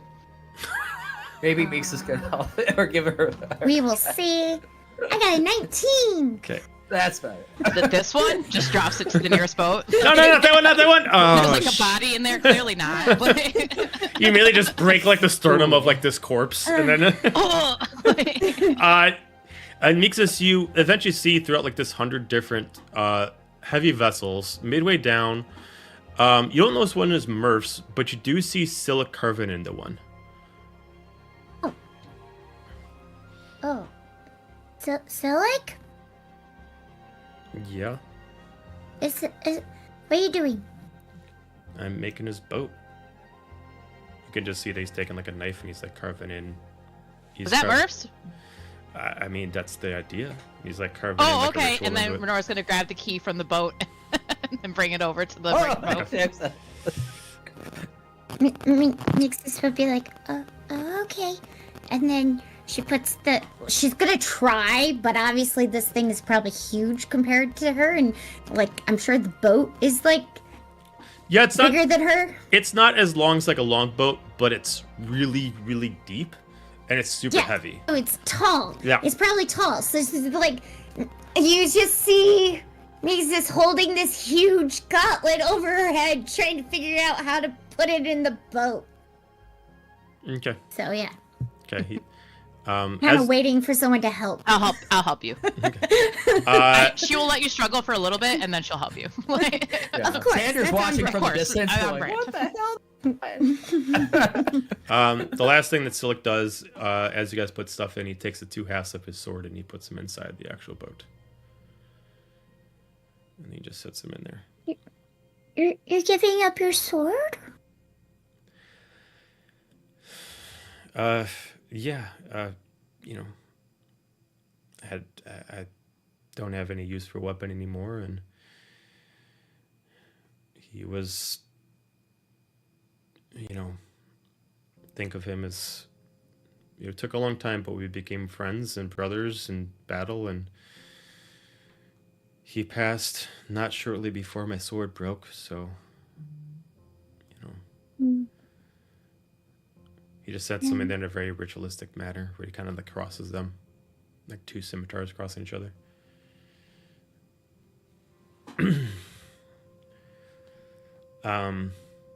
Anybody else before Shadowfell people arrive? Xander would also put the item that Murph gave him, and maybe the other gauntlet that Mixus had, in the boat. I only had one. I only kept Yeah. one. So wherever the So- other one is, I don't know where it is. Sure, maybe I would have took it or something. And then a glass of ale to put in the boat as well. Okay.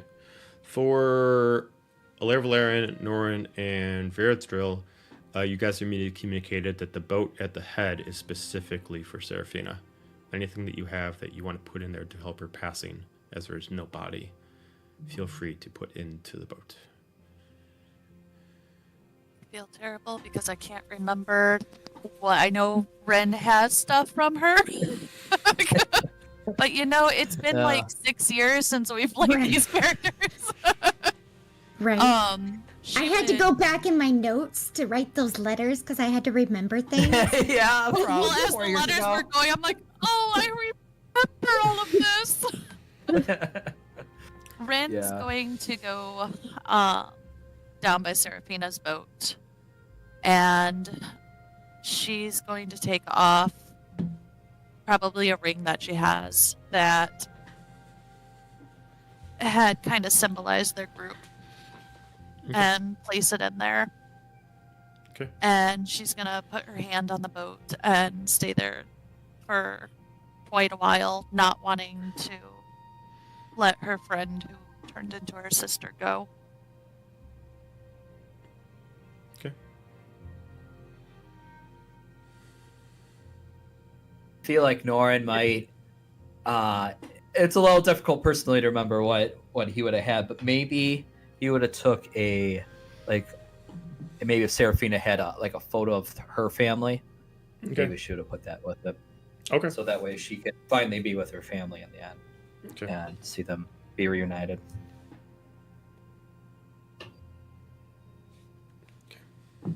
Would they have communicated to 1.5 that we needed to bring things that belonged to the party?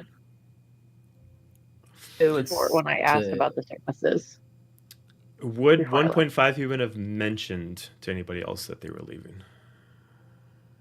I mean, I specifically told Heldra that we were leaving, and I was Okay. checking into the things.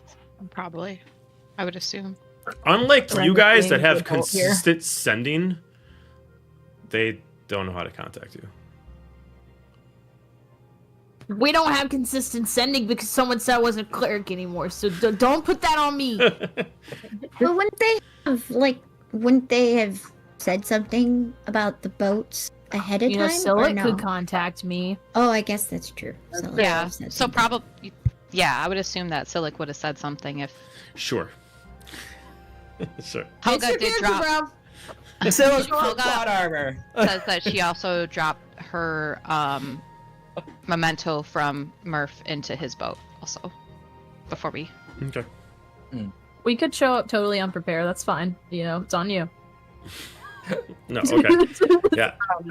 I think Silic would then phrase it differently. He would message you, be like, what's your plan? Are you coming back or not? I imagine Dolly is probably walking with Ren and Some at this point, and she just responds quietly. We are making an appearance, paying our respects, and then we are leaving Averin. At least I am. Well, bring whatever you got for Z. There's a boat here for her as well. And Dira. Of course. And she disconnects and will relay that to Ren. Because she doesn't have shit. Ren doesn't have anything of Zinnia's. So he's out check if you do. Because I gave her the I things. don't. I What's just it, took with me my massive arsenal Right. of weapons and they burned spectacularly. That's truly Oh, why there yeah. was an explosion. It was all of her freaking weapons just exploding midair. Oh, 100%. I mean, this doesn't have to be physical items that you were given from them. This can be like a sending where you can like write a letter of what you want them to know about. It'll just get burned with the ship, kind of like that. How sad do you want to make it? Dolly doesn't bring anything. Oh. Okay. I messaged you a question on Discord, Ryan. I need you to answer it before I Oh, can answer. fuck. Hold, please. While they look into that, Fierna would have waited until everybody left Murph's boat, and she would have walked up and taken the trinket he gave her and gone to place it on the boat, and just she couldn't let go of it. So she grabbed it back and just told him, place her hand on the boat, and just said, "You were supposed to come back. You're supposed to come back."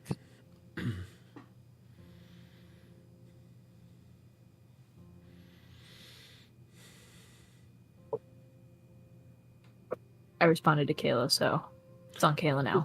There is technically a boat for Dira, and there's technically a boat for Zephynia. To describe, they look like much like how Silic left kind of like runes in Murph's, there is several markings of like swords and blades and shields on Dira's, and then there looks like feathery kind of like indications of like wings for Zephania's. We're there? Yes. At this point, yeah, you'd be coming in.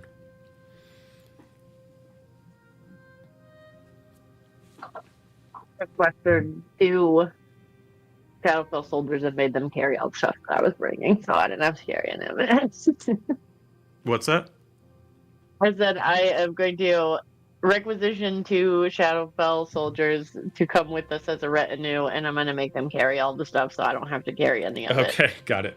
Oh yeah, my two Shadowfell soldier bodyguards, Chad and Lance. Yeah, sure.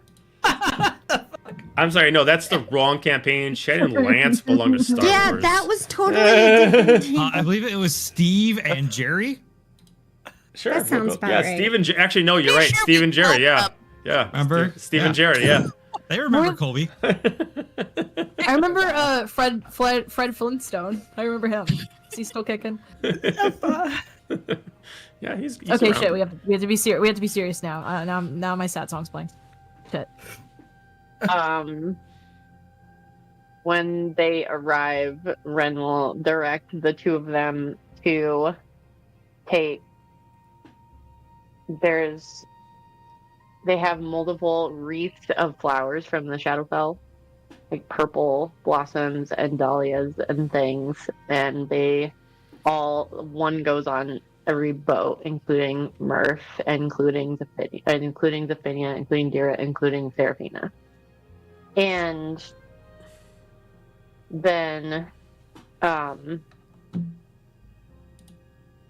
Ren will walk up to Dira's boat and reach over to the container that they're carrying and pull out Dira's breastplate and lay it over the top with the flowers. And then they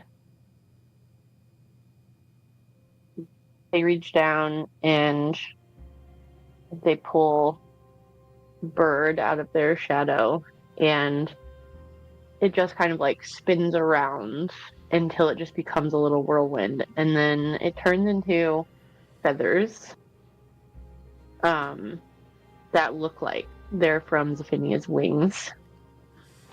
And Ren will use their Find Familiar to conjure those and put them in Zephinia's boat, along with a note that they wrote. And then As you're standing by Zephinia's boat, you suddenly feel something in your pocket. And as you reach in, it is a duplicate of Zephinia's wedding ring. Wow. Ren looks really surprised and quietly looks at it and just thinks, thank you, and then puts it in the boat.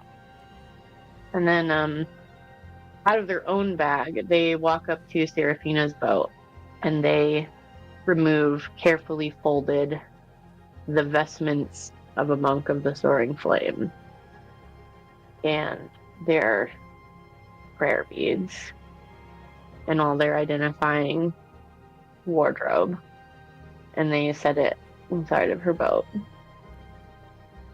And they also put a handful of a small number of baubles that a few people would recognize as things that belong to Gaju. And then they will walk back to Dahlia's side and stand next to her.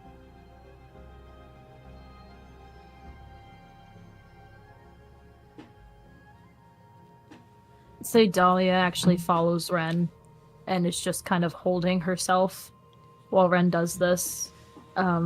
Very stone-faced. but she takes a moment after Ren moves on to the next boat and pauses by each and every one, and there are silent words that transpire in her head, but she doesn't say anything aloud. I would say if you're next to me when the ring shows up, you would notice that I was surprised, and that when I reach in my pocket and I pull it out, you would recognize it. And you would hear me say thank you because I say it out loud. But you know I'm not talking to you.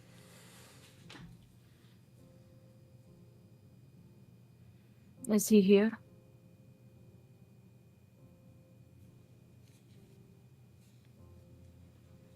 I guess maybe. I think if he chooses to be, perhaps he can be anywhere. Just a guess. As long as he's still here too. And she'll take Ren's hand and cover over the ring and help them place it in the boat.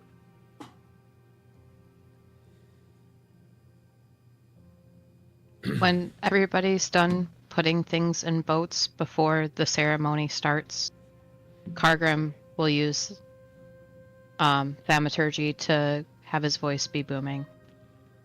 Real quick, player DM. It's Alora Valerian, Dira, Zephinia, Murph, and that's it for people that died, or is I'm alive. it's Zephinia. Or, It's Ren's Zephinia, alive. It's Zephinia, Murph, Dira, and Seraphina. Seraphina? Sorry, Yep. Rin so is four. still alive. Okay, Yeah.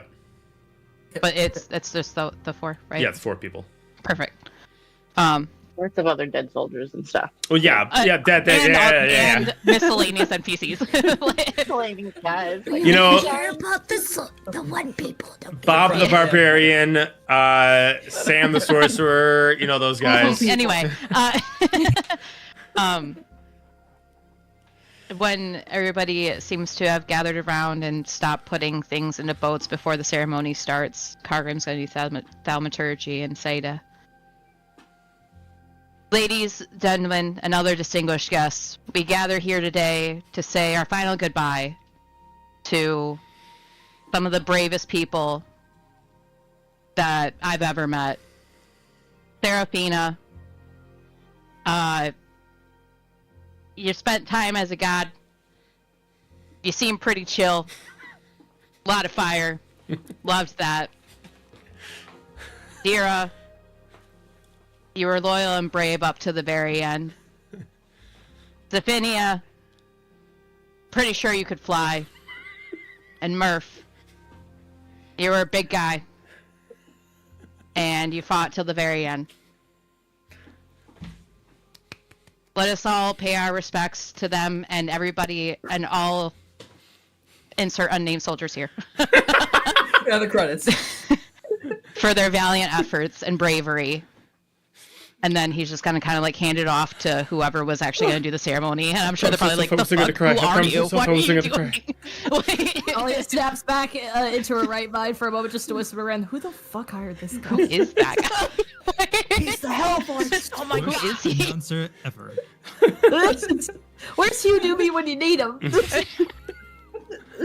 Smoke him with a gap. I'm All right. Nobody wants that right Colby now. to do it. He's got this. Like he's always got it. Coolest guy in the room. In As the room. as a few different things that are going on, some blacksmiths, some armorers, some mages make certain things for certain ships that have gave more importance. There is a sword and shield of some kind of magical property that's put inside of Dira's ship, added to whatever she already has. Whoever made these must have already known about something about Zephania's past and recreated her. right? Because it's sus. Friend All right. claim to fame. So, just turn this down. Okay, so with the next day coming in, at least for people who are in Aberrant, the day is even more somber than the others. Everybody's quiet. People are doing things on their own or things amongst communities. That is their own way of maybe doing their way of passing someone on through thoughts. Some people have their own rituals based off who they believe in or what god they believe in. But most people are not naive to believe, not naive enough to believe that there's someone's going to listen. Most of the gods have left, but they're still trying to do what they believe in. The passage now is complete. The riverfront now covered in lanterns and giant cauldrons of fire, most likely saved until it's nightfall. Long boats that are meant to hold all items or bodies in a very much a Celtic Viking ritual to pass on people. It looks like near the front of it, but not ready yet, maybe when the ceremony starts, there are 3 staffs that look like something has to be ignited on each one of them. One specifically is purple, one is blue, and one is green. The indication, not very sure quite yet, but the white mages are constantly standing by, and it looks like they are constantly doing things with salts and potions and prayers to kind of bless the whole ritual before it begins. For the people who went to Shadowfell, when do you return? Ren's got the deets, so I just slap on a fit when they say it's time. Okay. Ren puts the dagger up to Dolly's eye and gives her like the sharpest eyeliner. Good. You know we gotta look good even though we're depressed. So The hottest black dress you can find. Oh, you just take Kokobiel's dress and you just joke's black on that you. shit. That's my. Well, I would have loved to, but she It eviscerated burned with up. it. So yeah, I mean, joke's on you. Dolly's entire wardrobe of black outfits are all hot, so we just go with the first one. Plot twist. What a plot twist. Oh my. Got a little veil Like- on. I'm already wearing that. Okay. I'm sorry. Yeah, we'll show up that day. Ren would probably push them to show up at least like we're not gonna walk in fashionably late. We're gonna be very on time / early. Okay, so I'd say everything's gonna start roughly about 4. So if you get there like a little bit early, like 2 o'clock or something like that. Yeah. Okay, so we got a little bit before you guys arrive. Dahlia only agrees to this if Ren doesn't tell her that it actually starts at 4, because her ass would show up at 5. Ren does not tell Dolly that it starts. It starts at 1 o'clock. You have to leave at 2 o'clock. Dahlia's fine. All right. So before that happens, as you still have the day before we get to that point, anybody want to do anything? And I will actually leave it open for the occasional character that's not here but is alive, that if they want to do anything during this moment, they can from their far little pocket dimension if they want. I have an epilogue that I would like to read. It's short. It's like a page and a half, but Are you saving that for later, or? yeah, I figure after the funeral. Okay, got it. I'll hit All right, cool. All right, so during the day, anybody outside the shell, anybody in Averant want to do anything? Is there like, is it clear what the boats, like, which boat is for who? Is there like a boat per person or like? Yeah, there's a boat per person. Okay. It looks like the reason for the wait is to make sure they don't go too, super fast, so that way it takes them longer to get to the actual waterfall before they actually pass on. Which one of your characters is asking me this?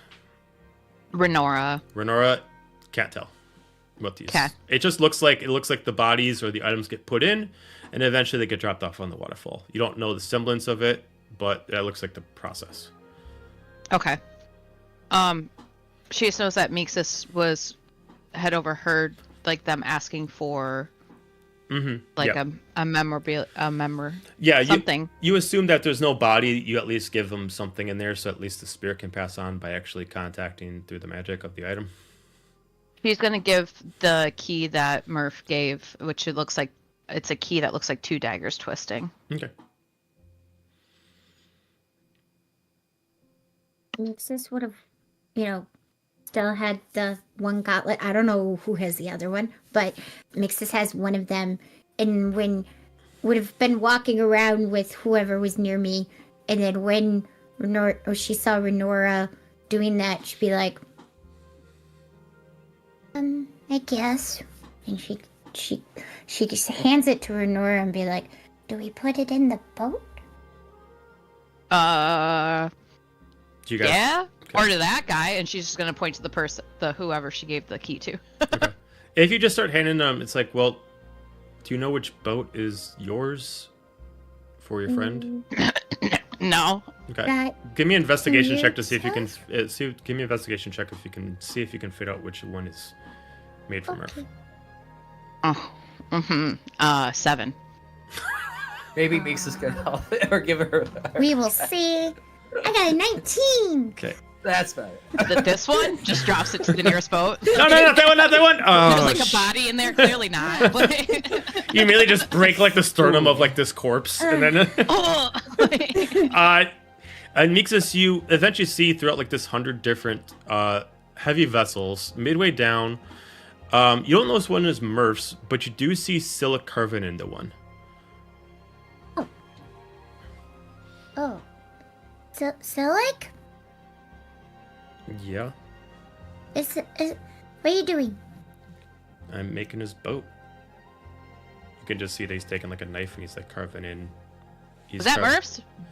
I mean, that's the idea. He's like carving. in, Oh, like, a okay. ritual And then into it. Renora's gonna grab the key from the boat and bring it over to the right boat. Nixus would be like, okay.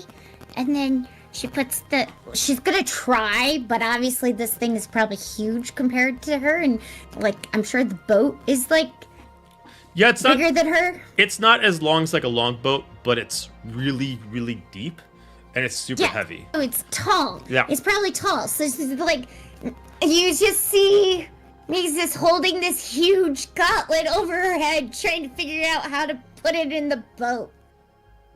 Okay. So yeah, Okay.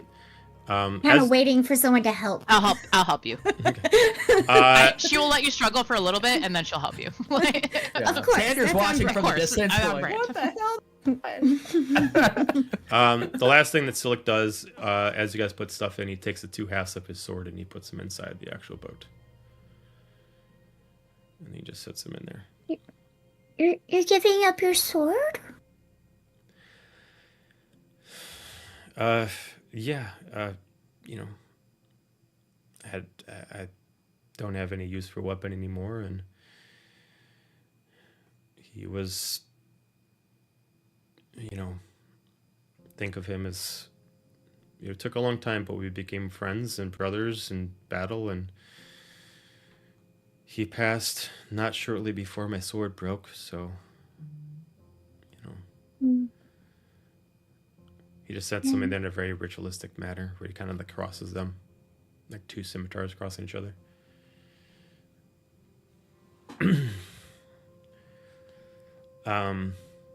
Anybody else before Shadowfell people arrive? Sander would also put the item that Murph gave him, and maybe the other gauntlet that Mixus had, in the boat. I only had one. I only kept Yeah. one. So wherever the So- other one is, I don't know where it is. Sure, maybe I would have took it or something. And then a glass of ale to put in the boat as well. Okay. For Alair Valerian, Norin, and Veritzdrill, you guys immediately communicated that the boat at the head is specifically for Seraphina. Anything that you have that you want to put in there to help her passing, as there is no body, feel free to put into the boat. I feel terrible because I can't remember what I know. Ren has stuff from her, but you know, it's been Yeah. like 6 years since we've played Right. these characters. Right. I had to go back in my notes to write those letters because I had to remember things. Yeah, Well, as the letters were going, I'm like, oh, I remember all of this. Ren's Yeah. going to go down by Seraphina's boat, and she's going to take off probably a ring that she has that had kind of symbolized their group, and place it in there. Okay. And she's gonna put her hand on the boat and stay there for quite a while, not wanting to let her friend who turned into her sister go. Okay. Feel like Norin might. It's a little difficult personally to remember what he would have had, but maybe he would have took maybe if Seraphina had a photo of her family, Okay. maybe she would have put that with it. Okay. So that way she could finally be with her family in the end Okay. and see them be reunited.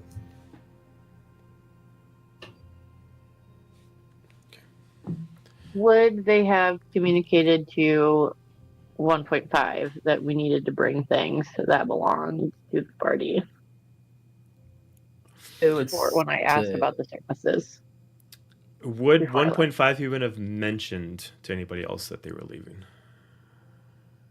I mean, I specifically told Heldra that we were leaving, and I was Okay. checking into the things. Probably, I would assume. Unlike Ren you was guys being that have the adult here. consistent sending, they don't know how to contact you. We don't have consistent sending because someone said I wasn't a cleric anymore, so don't put that on me. But wouldn't they have said something about the boats ahead of You know, time? Or Scylla no? could contact me. Oh, I guess that's true. Scylla could Yeah. have said So something. probably, yeah, I would assume that Silic would have said something if Sure. Sure. Helga It's did your drop. answer, So it's Helga plot armor. says that she also dropped her memento from Murph into his boat also before we. Okay. bro. We could show up totally unprepared. That's fine. You know, it's on you. No, okay. Yeah. I think Silic would then phrase it differently. He would message you, be like, what's your plan? Are you coming back or not? I imagine Dolly is probably walking with Ren and Some at this point, and she just responds quietly. We are making an appearance, paying our respects, and then we are leaving Averin. At least I am. Well, bring whatever you got for Z. There's a boat here for her as well. And Dira. Of course. And she disconnects and will relay that to Ren. Because she doesn't have shit. Ren doesn't have anything of Zinnia's. So you got check if you do. Because I gave her the I things. don't. I What's just opinion? took with me my massive arsenal Right. of weapons and they fired spectacularly. That's truly Oh, why there yeah. was an explosion. It was all of her freaking weapons just exploding midair. Oh, 100%. I mean, this doesn't have to be physical items that you were given from them. This can be like a sending where you can like write a letter of what you want them to know about. It'll just get burned with the ship, kind of like that. How sad do you want to make it? Dolly doesn't bring anything. Oh. Okay. I messaged you a question on Discord, Ryan. I need you to answer it before I Oh, can answer. fuck. Hold, please. Well, they look into that. Fierna would have waited until everybody left Murph's boat, and she would have walked up and taken the trinket he gave her and gone to place it on the boat, and just she couldn't let go of it. So she grabbed it back and just told him, place her hand on the boat, and just said, "You were supposed to come back. You're supposed to come back."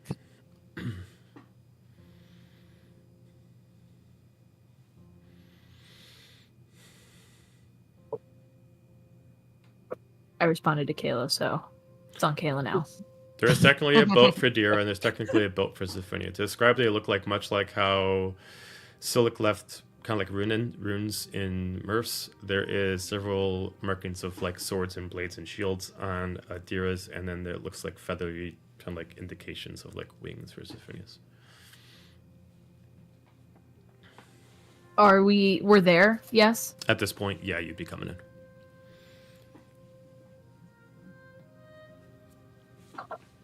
Requester, do Shadowfell soldiers have made them carry all the stuff that I was bringing, so I didn't have to carry any of it. What's that? I said I am going to requisition 2 Shadowfell soldiers to come with us as a retinue, and I'm going to make them carry all the stuff so I don't have to carry any of it. Okay, got it. Oh yeah, my two Shadowfell soldier bodyguards, Chad and Lance. Yeah, sure. I'm sorry, no, that's the wrong campaign. Shed and Lance belong to Star Yeah, Wars. that was totally a different team. I believe it was Steve and Jerry. Sure. That sounds about yeah, right. Steve and actually, no, you're right. Sure, Steve we and Jerry, yeah. up. Yeah. Remember? Steve and Yeah. Jerry, yeah. They remember Colby. I remember Fred Flintstone. I remember him. Is he still kicking? Yeah, he's Okay, around. shit. We have to be serious. We have to be serious now. Now my sad song's playing. Shit. When they arrive, Ren will direct the 2 of them to take.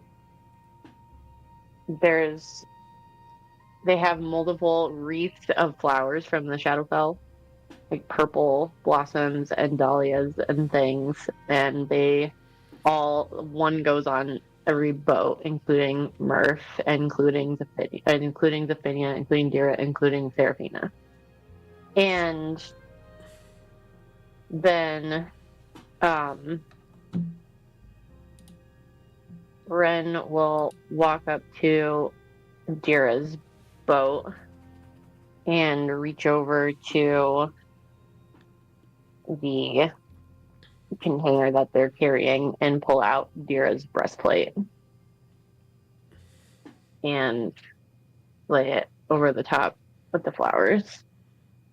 And then they reach down and they pull Bird out of their shadow, and it just kind of like spins around until it just becomes a little whirlwind, and then it turns into feathers that look like they're from Zephinia's wings. And Ren will use their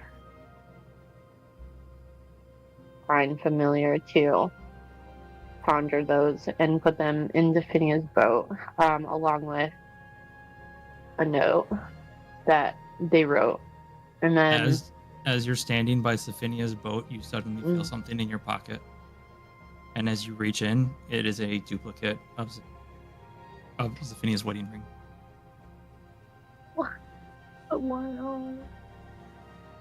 Ren looks really surprised and quietly looks at it and just thinks, thank you, and then puts it in a boat. And then out of their own bag, they walk up to Seraphina's boat and they remove carefully folded the vestments of a monk of the soaring flame and their prayer beads and all their identifying wardrobe, and they set it inside of her boat. And they also put a handful of a small number of baubles that a few people would recognize as things that belong to Gaju.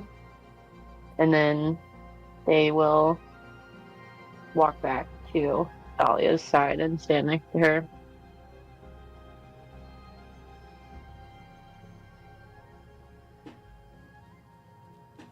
Say Dahlia actually follows Ren and is just kind of holding herself while Ren does this. Very stone-faced. But she takes a moment after Ren moves on to the next boat and pauses by each and every one. And there are silent words that transpire in her head, but she doesn't say anything aloud. I would say if you're next to me when the ring shows up, you would notice that I was surprised, and that when I reach in my pocket and I pull it out, you would recognize it. and you would hear me say thank you because I say it out loud. But I'm not talking to you.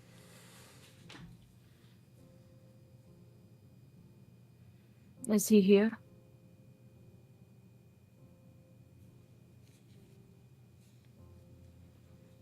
I guess maybe. I think if he chooses to be, perhaps he can be anywhere. Just guess. As long as he's still here too.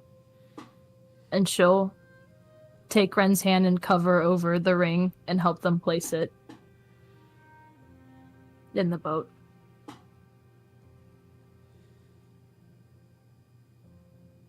When everybody's done putting things in boats before the ceremony starts, Kargrim will use thaumaturgy to have his voice be booming.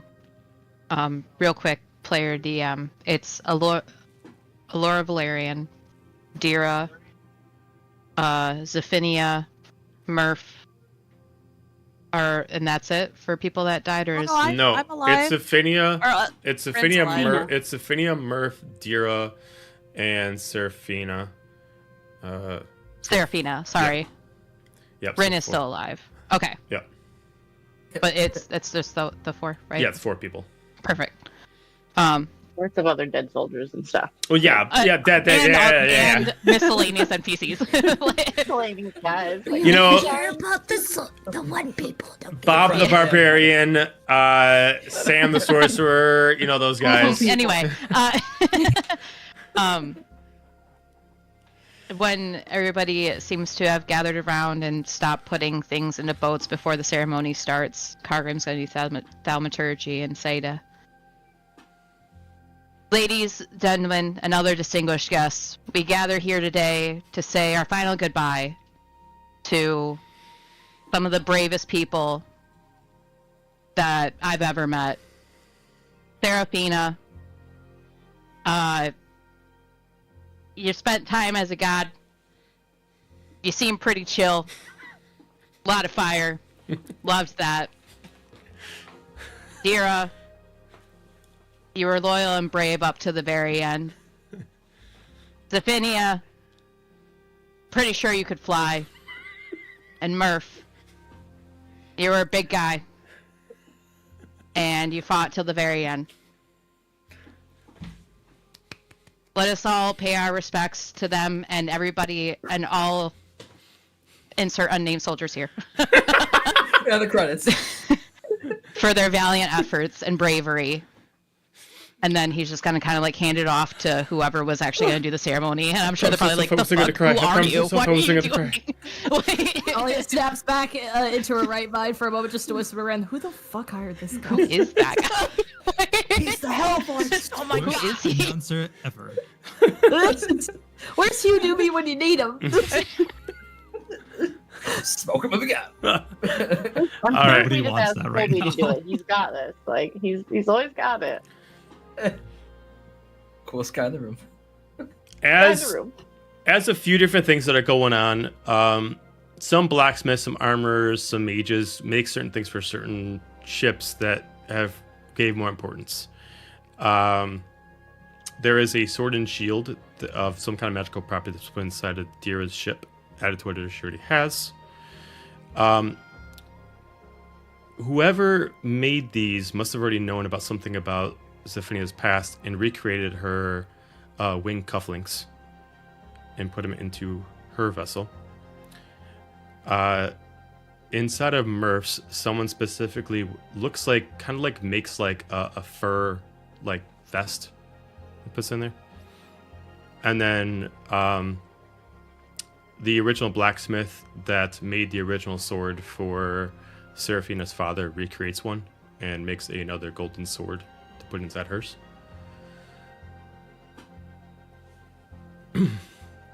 Question: when we were leaving, like the battle itself, Mm-hmm. did any of us ever see what happened to the blade? Like Dira's sword, the sword of all of the swords, did it just vanish when they went up into the sky? I mean, everything kind of turned into a giant nuclear bomb. So as soon as that dispersed, nothing was left. was just lodged into Kokobiel when she went up and went boom, I believe. I mean, none of you were able to see what's inside of the blast itself, but 3 went up with a blade. None came back down. Cool. Just making sure. Okay.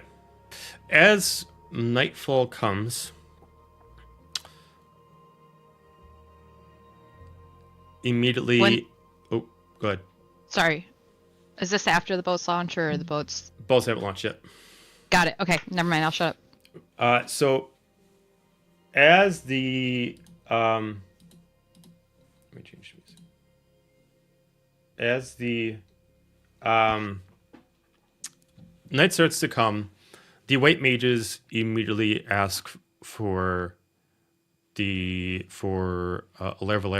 Norin, and Verastriel to meet them at the front, as they are required for the passage. Immediately, the whole town, including everybody that is a civilian, a soldier, politician, doesn't matter what your rank is, your amount of wealth, everybody finds a spot to observe.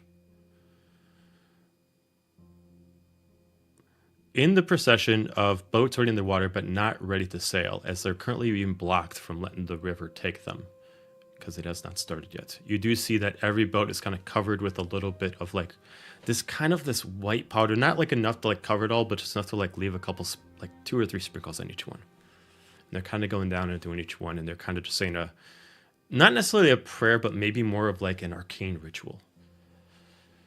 More magic, less religious. In front of the 3 of you have the 3 staffs. It looks like each one's made custom for each one of the 3 of you. Obviously, Rin, you got the blue staff, Norn, you got the green staff, and Verastriel has the purple. The staffs look exactly the same. They're a little bit larger than quarterstaffs and a little bit wider. The staffs themselves are also lanterns. The top of them actually has what looks like a more kind of gothic style lantern, but it's currently not lit. But if you touch it, it does become lit with ethereal flame. A flame that actually matches the color that matches to your spirit itself.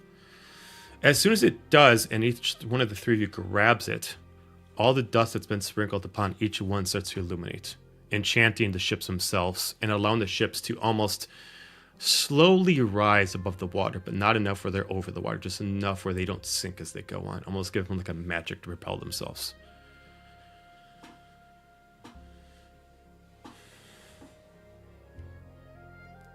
Everybody who wants a lantern has a lantern. Anybody who wants an orb can get an orb. You guys assume the lanterns have the regular symbolism as it would in the real world. Write something with the lantern and send it off at a certain time, passes on words. And the orb itself is a transference of power. If you feel like you have a little bit of magic that you want to share, to allow the passage of the ritual to complete, you hold an orb, and it helps generate the power to make sure that none of this fails. By a long rest, you get your power back. Mixus grabs an orb, and all of a sudden you see the orb turn into flowers. Okay. Dahlia picks up an orb. Sure. And it glows purple with her Shadowfell energy. Sure. I use Mage Hand to bring one to me, and it just whirls with like this smoke on the inside. Okay. While it glows. Dana's gonna grab a lantern, whisper her last goodbyes. Xander would grab a orb and fuse some of his lightning energy into it. Okay.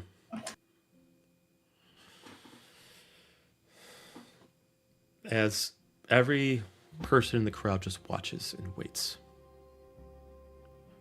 the head mage comes up to the 3 of you, looks. Should we begin? Well. Okay. He points at 2 of them as they each grab one large, what looks like a giant, kind of like a railing pole that's going to lift up the edge so they can start moving. And as they lift it up, they start moving very, very slowly to make it where it's not like a race to get to the waterfall. In the position, it looks like there's a lot of people that are nameless soldiers are in the front. Then most of the more of the named warriors in the middle. And as people who know the people as they're going off, they raise their lantern or they channel their orb. And you see how it works as if they do it in time, before the ship falls, the energy within all the items that has been properly put in there channels itself, and then it flows into the etherealness of the air as it starts to fly like the spirit is being sent off. And it goes off one slowly after another, not in a rush. One goes down, about 5 seconds later, another one goes down. And people are each individually doing something when they want to recognize the person that is doing it, whether related to them or they just know them. As many lanterns are in the air and many orbs are being channeled. Throughout this, after about a minute, there is more light in the place as the amount of fire lanterns in the sky and channeled energy of orbs is getting brighter and more frequent. With Murph coming up next, the people that want to recognize him, if you have anything you want to say before his ship falls, you can. If not, no big deal. You'll probably As Sorry, go ahead. No, you go. You guys will just hear Vierna sob, probably for the first time, and then she'll pull herself together and she'll release her lantern with her goodbyes. As Murph's ship kind of goes out of view, Renora is internally gonna be like, well, you did it. You're finally dead. All those times of you trying to kill yourself, going into battle all alone with no backup, you finally did it. I hope you're happy. Look what you've done to everybody. Like, a little mad, little accusatory, but I hope this is what you wanted. And then she's just gonna leave it at that, as her lantern disappears from sight too. Okay. As his boat drops, I had. Sorry, I was waiting for a moment. So Mixus's orb would like release from her hand, but it would stay hovering over all of the ships that are still to go, and a portion of the flowers from the orb would go and would surround the boat of Murpha before it drops. Okay. And then Xander will go after that. He'll say, from one magnificent one to another, fight on and watch over us. We'll forever sing your songs. He'll release his sword. Okay. The ship begins to fall. Different for him than it is for others. It's almost like all the items freeze into ice inside. And then instead of it just turning to magic, they break up into more of like water particles and start going back up into the air. More ships go, more lanterns and lights go off. Next up comes up the ship for the Paladin Dira. As it starts to go down. No one was paying attention. Colby is standing there holding an orb that had turned greenish yellow.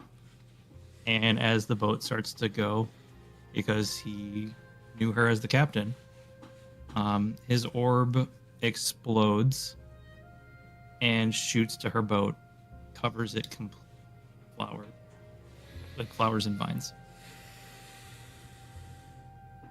Okay. He goes,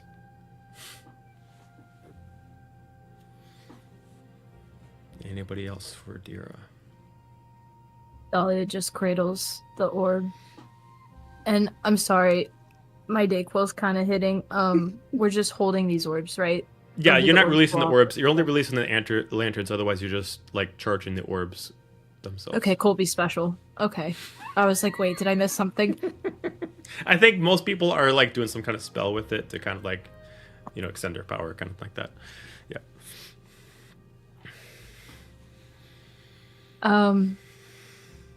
Flavor on Dahlia it. just go ahead. You can throw some flavor on it. Under little pressure. funk Dun on dun it. dun dun dun dun dun. I know. I really wasn't prepared to think on my feet tonight, and We okay. could come back to you. It's too. okay. Yeah, we could come back to you. Would you like a couple of minutes? Because No, it's. I mean, Kayla, if Ren wants to go, I can go after that.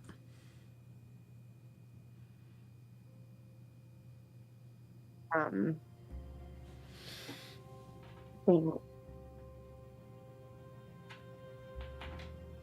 doesn't say anything. They just the orb conjures up Bird again because Ren carried Dira up.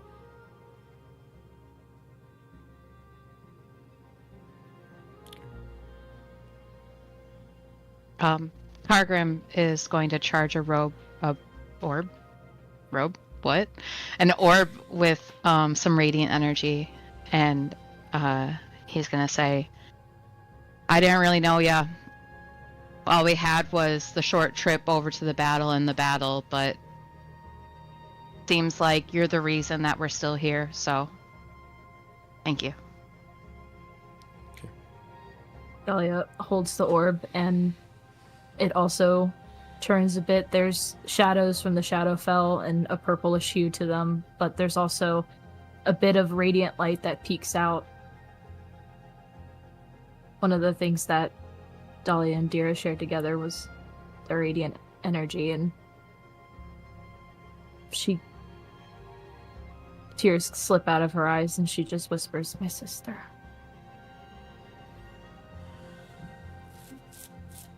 I love you. And she just watches the boat go in silence. Okay. Mixus's orb would release some more flowers, and you would just hear on the wind, "Thank you." Okay. As hers start to fall, lights of different colors seem to shoot out instead of specifically just like the spirit going through. It's almost like she's releasing all the blades free until her spirit goes free as well. A few more ships go. About a minute passes until the winged ship for Zephynia starts to go.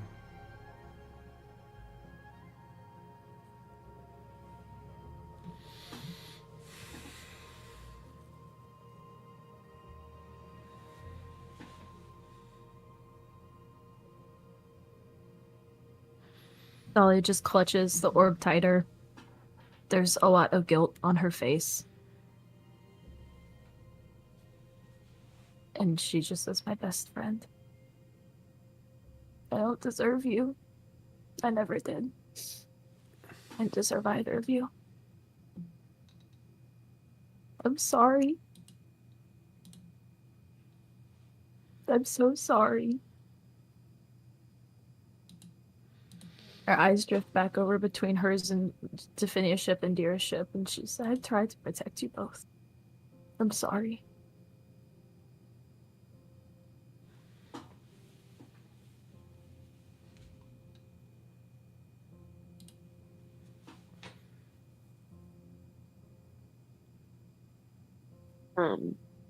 Bird, like, the energy gets small, and then it goes and turns into a bird again and flies near her ship. And Ren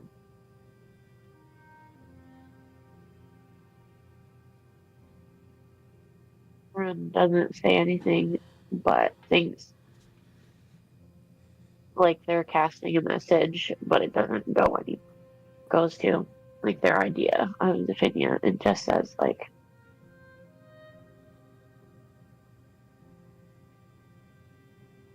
"I'm glad that the last time that we spent together was the first time we got to hug each other.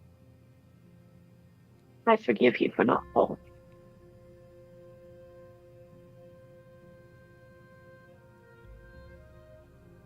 More of Mixus's orb flowers cover the boat again, and you don't hear anything else on the wind, just the flowers kind of making a little circle around the boat as it's moving forward.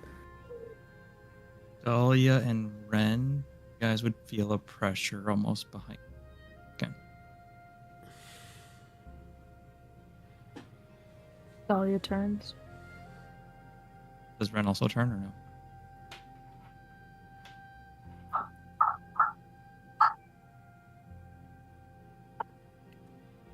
Ren, do you turn also or no? For a split second, you think you see Hades, and somebody walks across where he would be, and he's gone. And I would think just as quietly you hear a whisper say, it says, "We love you." You cut out, no. Oh, you hear a whisper that just says, It didn't cut out for me. You're fine. "Oh, okay." It Oh, I'm just sorry. says, "We love you." Thank you. All my animals have decided now is the perfect time to start fucking throwing shit in my back of my room.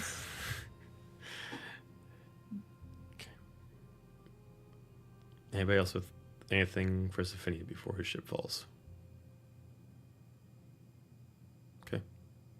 As the ship starts to fall, compared to others, hers breaks up into two parts as far as the spirit, as it summons in two different positions and randomly almost finds a magical spot where they teleport to and disappears within some kind of magical light. More ships go down until everyone stands up as Seraphina's ship starts to come in. It's not all the way through the whole event, but she takes place in the middle of it. As it starts to come down, many lanterns start to be lit. Many orbs are channeled energy. Anything anybody wants to do for Seraphina? Ren will just kind of whisper to her, hoping she'll hear from where she is right now. I never thought you'd be the first one to go out of all of us. With everything reckless I do. I remember our first adventure together, and you kind of kept us together. You were our heart. And I don't know what we're gonna do without you. You've kept us together. You've ruled your kingdom with. We've seen you grow up. It's not gonna be the same without you. We'll miss you.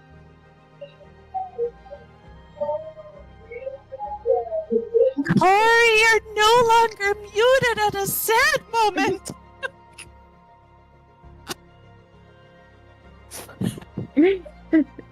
And Ren will kind of use her magic in the waves and just cradle the ship as it goes over the waterfall.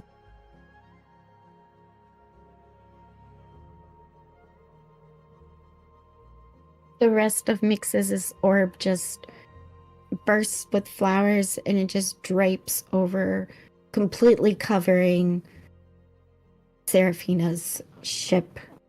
And then Fig would be sitting off to the side and she will actually do a full-on salute of the way that they would do back in the guild, and all of as a soldier, giving her respects.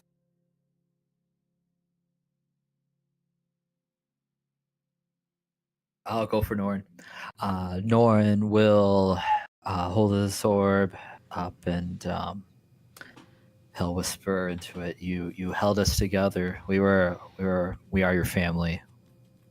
We were your family, and we will keep watch over Heartwind and your kingdom and everything you've built for us. We will continue to guide these people through the next chapter in this great journey we had, just like we did all those years ago. And yeah, we will look to the sky and we will remember you.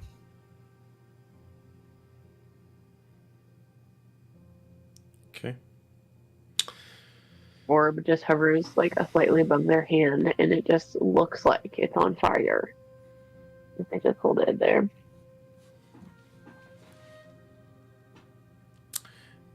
As the ship begins to fall,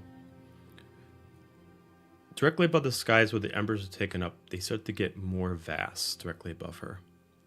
As the ship starts to fall, it actually levitates just a little bit before it falls, until almost kind of like the sun peeking through a tiny bit of clouds comes over and aims at her ship.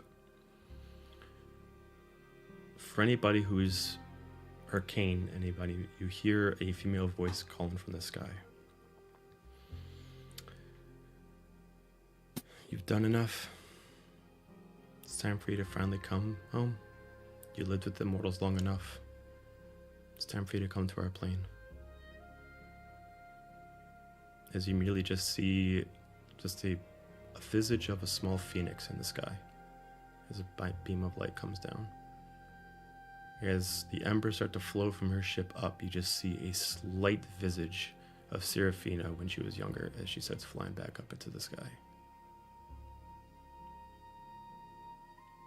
The ship eventually falls.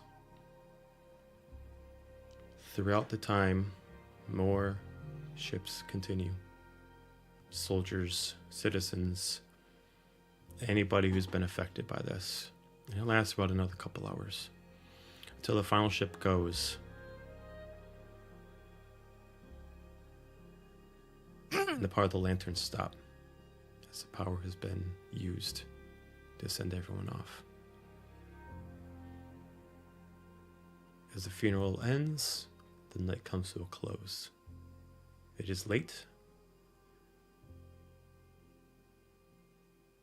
and the morning brings a new day.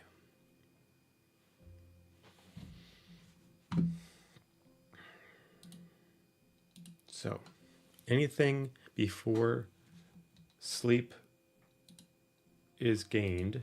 Is there anything anybody wants to do after the funeral and before sleep? Question. Yeah. Is the homeward bound here? No. Do we know what happened to it? No. It's been gone this whole time? I mean, you guys took it to get there, and you guys were teleported back. Still there. Yeah, I would find someone familiar with the ship and ask them to reach out to its captain. Okay. If we haven't heard from them at all. Okay. Okay.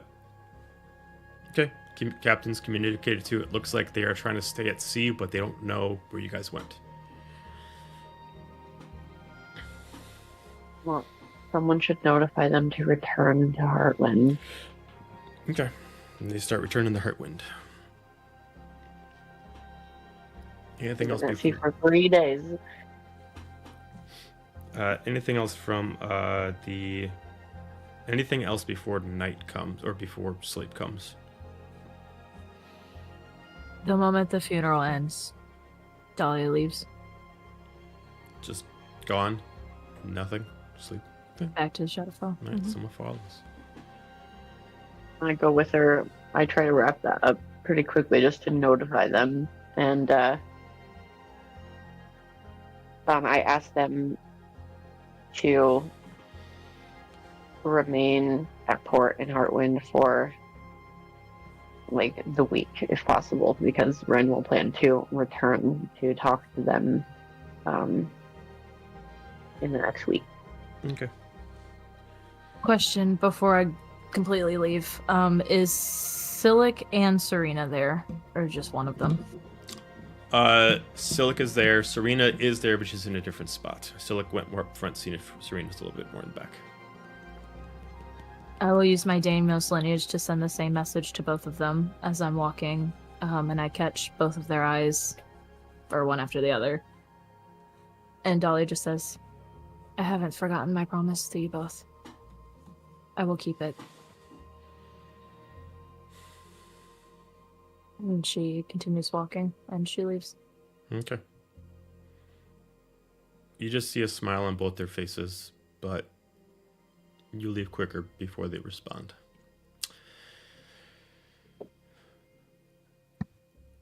Sleep comes. Real quick. Dahlia, if you're going back to the Shadowfell, when you go back to the Queen's Chambers, there is a piece of paper sitting on a chair by your fireplace.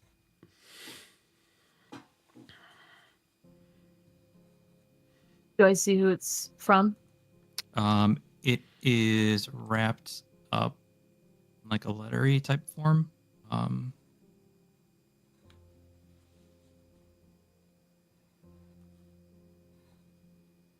It just says "Dear Sister" on it. She opens it. Does she read it? Yes. So it reads, "Dear Dahlia, I want to say that I'm so sorry for my absence.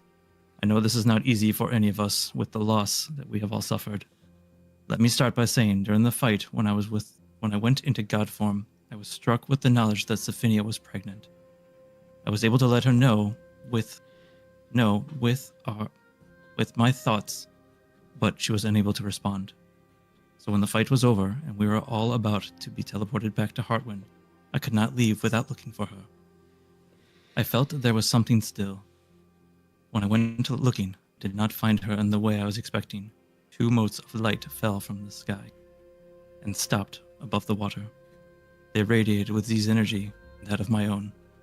As I scooped them into my arms, the lights turned into twins. A boy, Alistair, and a girl, Azalea.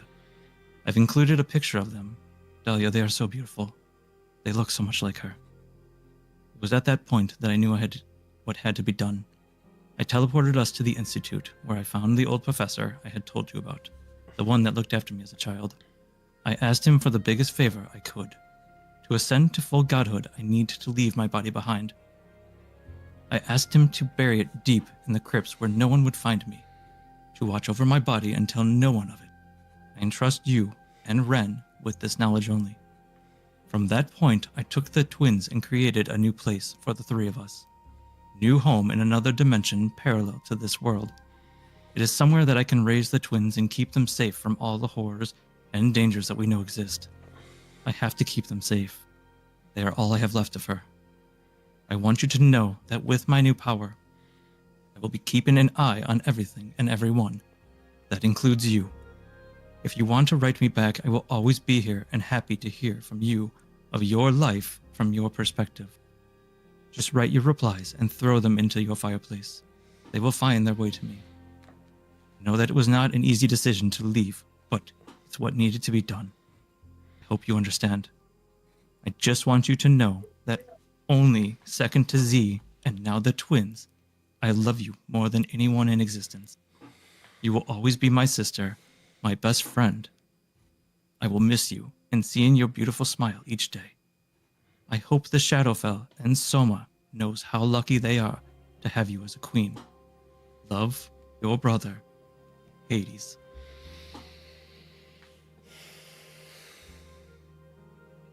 She reads it and just crumbles again. And without saying anything to anyone, she's not even aware who's in the room. She just folds the letter and places it back on a nightstand and just crumples into bed and cries.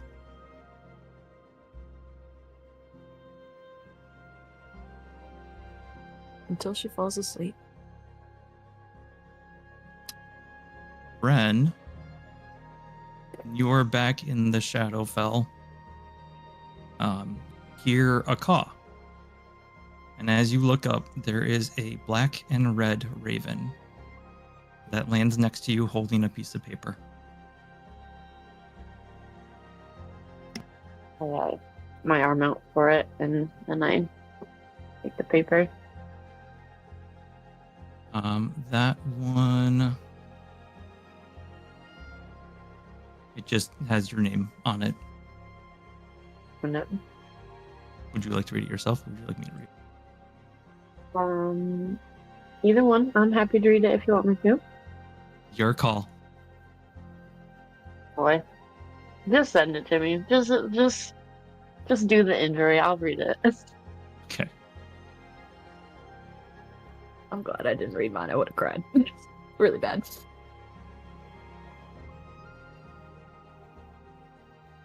What? Hanging on the faces. Oh, there it is. Okay.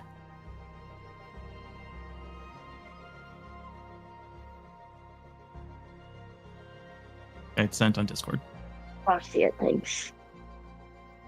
Okay.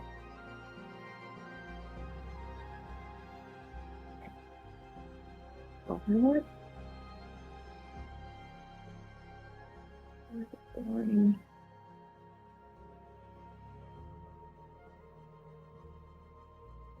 I love how it's trying to force me to open it, and I mean, it's a Word document.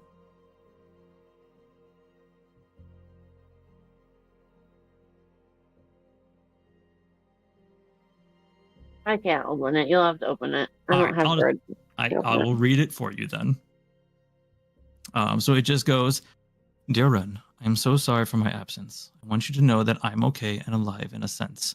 After the fight, when you all teleported from the sinking island, I could not go with you all. Let me start by saying that during the fight, when I went into my god form, I was hit with the knowledge that Z was pregnant. I was able to tell her with my mind and felt it best she knows before everyone else. So, when you all left, I began looking for Z. I could feel her presence, and it led me to 2 motes of light that drifted from the sky.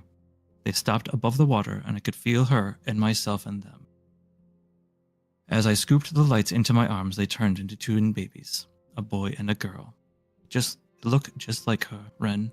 Azalea has her hair and eyes. Alistair has her smile. My beautiful Sophia in each. After that, I went back to the institute where I grew up, talked with Professor Dernock, who basically raised me when I was Apollo. He agreed to put my body deep in the crypts there and seal it away, to watch over it and tell no one that it was there. You see, to fully ascend as a god, I need to leave my mortal body behind.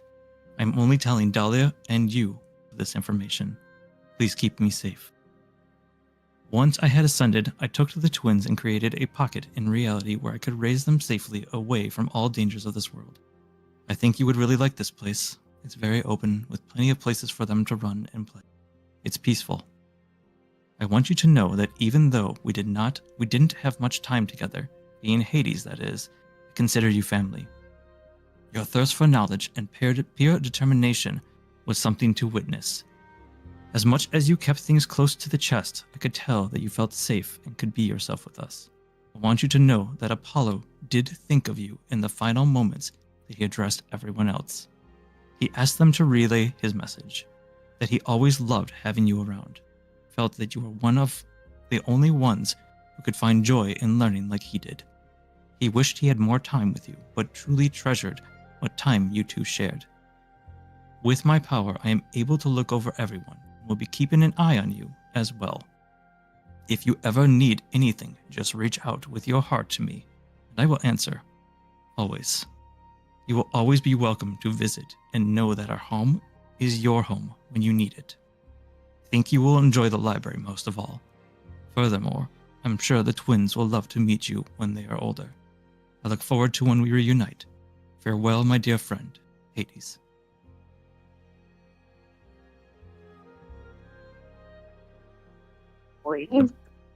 The bird just kind of dissolves. Ren is by themselves, and Ren cries.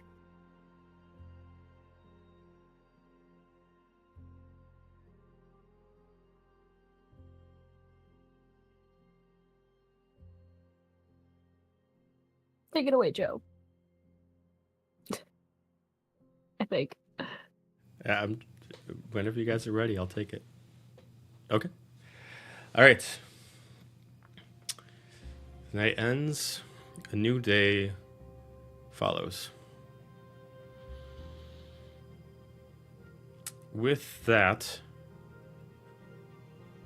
there's much sorrow in the air, but life still must continue. Harwin must still flourish. And without Seraphina, a new plan has to be enacted. With the queen gone, but now Nelithia recognizes her as the Queen of the Realm. It is suggested that the council gets moved to actually run the realm in her place.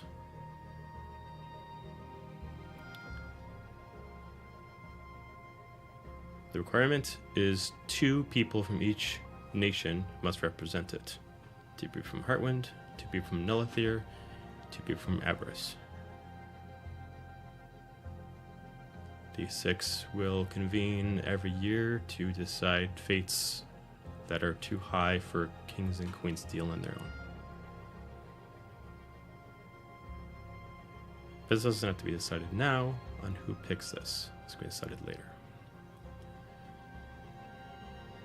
Unless the treaty happens, Nelithir stops fighting. But lives must still move on.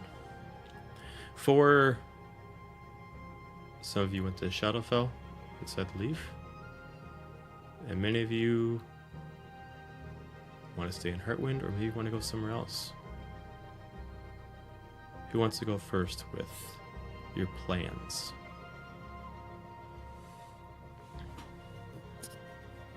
We could do Shadowfell people first, That works. Sure, or we can do Heartwind first. sure, we can do Shadowfell. Do Hades first because he's in either place. That's true. I can go last too. It's up to you guys. I don't know. Let's do Shadow. Okay, I'm going first. Okay.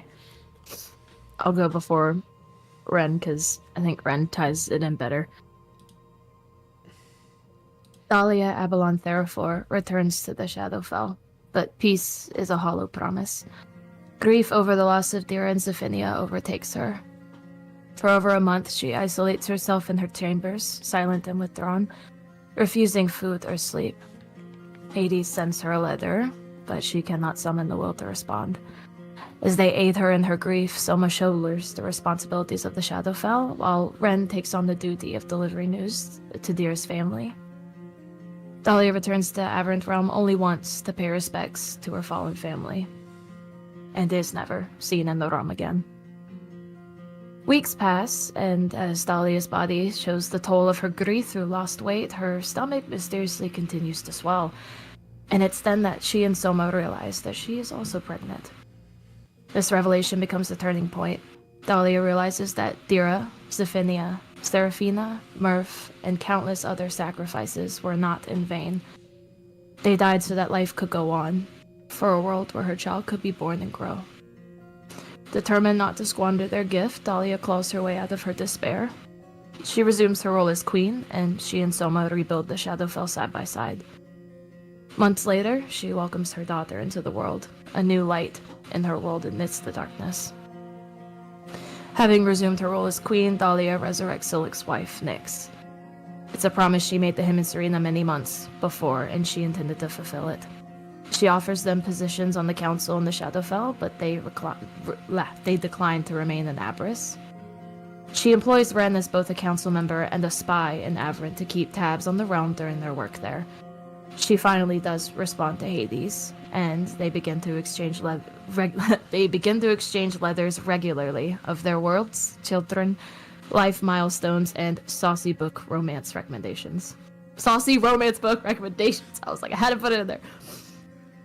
Thalia takes up Deimos' mantle across all realms, the mysterious devil that appears only to those lost and desperate, striking costly deals to bend fate in their favor.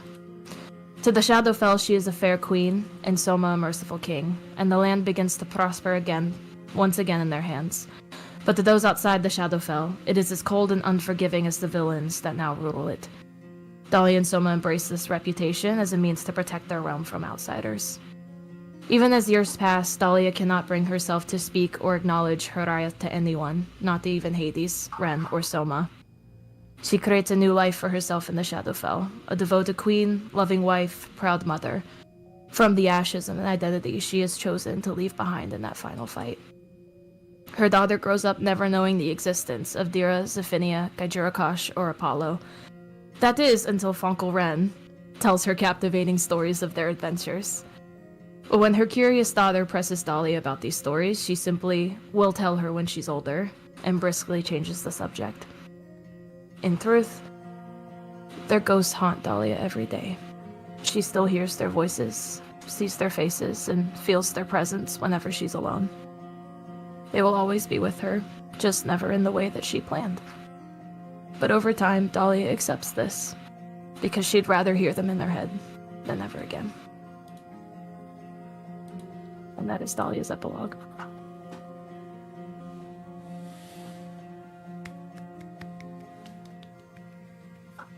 Okay, someone take it away. It's hard to top. Well, we're in the Shadowfell, so we can finish off with the Shadowfell, so... Okay. After the battle, Ren wants to do everything to make sure that Dahlia is okay. They become extremely close with her in a way that they have never before, bonding over the experiences that they did not know the other suffered in the years that they were apart, although they were never able to convince her to openly grieve her eye or talk about them again. However, Ren is fiercely protective and loves Manon and becomes a uncle who tells her incredible stories and shows an unusual amount of tenderness for the girl. Ren sees much of their younger sister and Manon, and it endears them in a way they did not expect to feel. Shortly after attending the memorial for their fallen friends, they do visit Dier's family and talk to them about her bravery and return whatever belongings that are remaining to them. They abscond with the entire library that Hades built inside of the Homeward Bound and become the curator of its many tomes, although specific ones, such as one saucy Gaju-related book that Ren never saw but heard many a tale about, is missing, as well as some favorite fairy tales of Apollo. Ren does help Dira through the pregnancy, as I mentioned, and accepts the position on the council, takes up a permanent quarters in the castle there, and on behalf of the Shadowfell, at Dahlia's request, oversees the construction and dedication of statues in the honor of their fallen friends. Dira's statue lay in Kernskap, Bajurakash is in Aberdeen, and Zephinia's in New Avranche, a testament to their bravery and a memorial to remember them always through difficult times and good. And while they willingly do this for Dahlia, they also build meaningful memorials of their own. Ren returns to Nelithir alone to build memorials to Dira, Zephinia, and Apollo, next to a new, more permanent one for Gaju. They serve vigil there just as they did for him all those years ago, and there they finally break down to mourn their losses. They also erect an ever-burning flame for the god that is now Hades. Other than these few small missions, Ren does not leave the Shadowfell after those first few weeks, until Dahlia finally asks them to become a spy. After they leave, they do seek out Hades, and, with his permission, visits the twins. And if he allows it, would visit them often, and love him as much as their other new niece, although they wish that Dahlia would allow the children to be together, or that Hades would allow the twins to see the world their parents saved. Over time, Ren takes a level in Warlock to devote themselves to the Queen of the Shadowfell. They gain the ability to walk between the Aberrant Realm and the Shadows, and act as an agent of Dahlia. They spend more and more time out of the Shadowfell as they become the eyes and ears of her kingdom, and, in time, decide to build themselves a home in their homeland. They return regularly, though, to regale Manon with tales and bring her little gifts and report to the council their latest findings. They do step down from the leadership of the Black Flame, the organization that they built, in order to help those who are also afflicted with the plague, but they stay on as an advisor and to train those who need to learn to control their disease. Ren, on the other hand, gains more and more control over it to the point where it hardly bothers them anymore. They also ensure through vigilance during their lifetime that not one living soul ever finds the body of Hades. Moved by the sacrifice of their friends, they learn to work with their hands to build things that help people instead of harming them. Learning to whittle to make small figures for their nieces and nephew, figures of Hariath, the heroes of the realm, and the others that they met in their time of need. They use carpentry that they then learn to build a temple and a home for themselves in Nelithia alongside the memorials of their friends, and it is known as Hariath's Rest. The forest there flourishes, whether through some lingering magic of Gaju or Seraphina or both, and Ren becomes its guardian. Plants gardens of flowers that share Dahlia's name, learns cooking, and keeps a kitchen that is open to all strangers because Zephinia loved people by feeding them.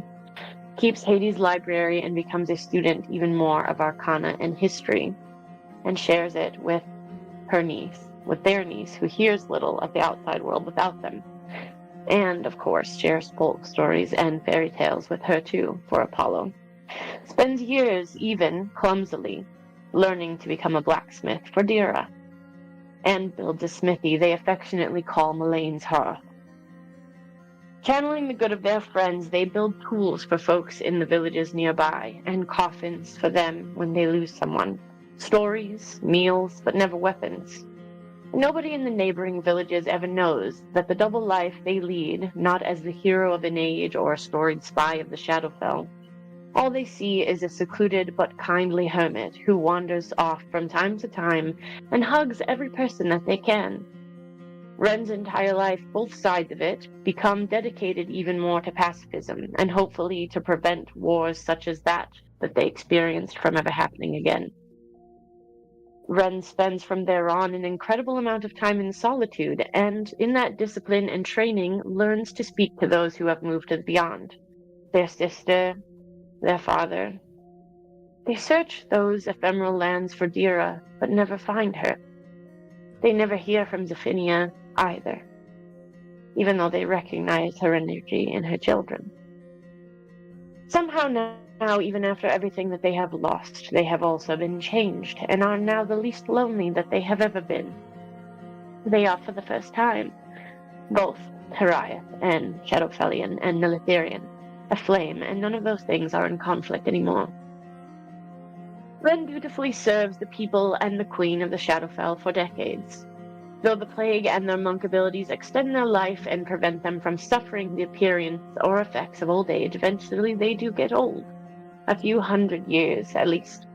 They see generations of people come and go, and they stay the same.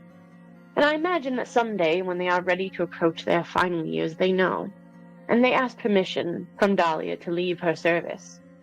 And I imagine that she says no, so they serve another decade. And this likely goes on more than once, with Ren patiently accepting her decree, and Dahlia being ready to say goodbye. Once that happened with her blessing, one day they returned Hariath's Rest and finally let their work be done. Amongst the memories of their friends, sometime long from now when their stories are all legend, were Dahlia and their nieces and nephew and Hades always know where to find them. They sleep.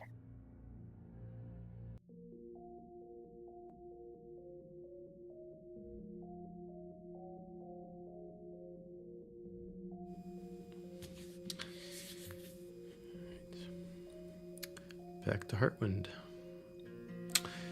So,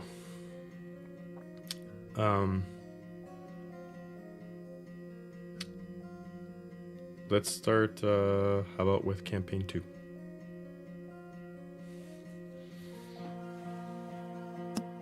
Well, I'll get Elle over and done with because she has like a 2-sentence epilogue. Okay. Because I don't like goodbyes. After the funeral and everything is over, she does want to check in with her friends. She wants to make sure they're feeling better and comfort them when she can.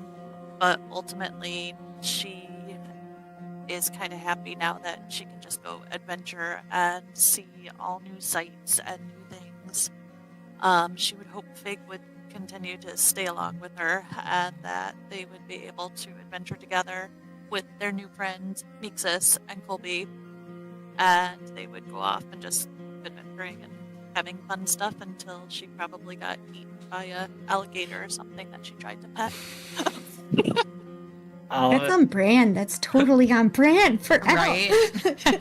Totally on brand.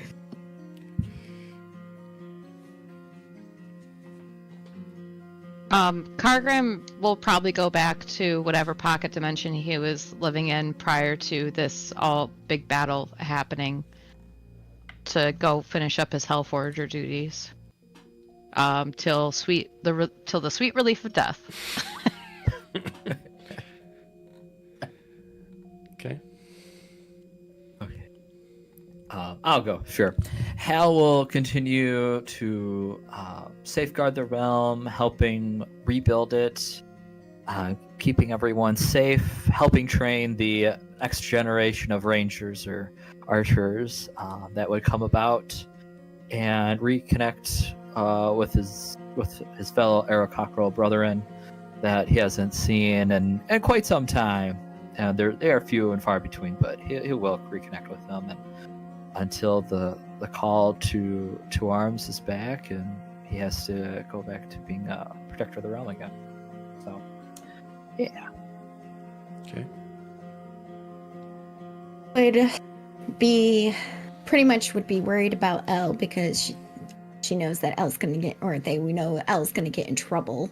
So seeing that there is a whole bunch of small ones that are like, look at this, look at that, they would follow them to try to protect them for a little while, probably see that their shenanigans are a little too much, and then throughout wherever the adventures they went, they would try to find the last two changelings out there from their original home and see what they're doing and see if they could find them and see if they're living in peace now after all of the hardships that they had gone through. She would probably, she would continue to be her shenanigans and would change and look like everybody and mock them, because that's what they do, and be very shadowy always. Probably stop a couple times in the Hellforge to just, chit chat, have an ale, or do something, and, would live out their days. But you would never actually see when they passed. When they passed, they would go off on their own. And they would just fade into the shadow and out of existence.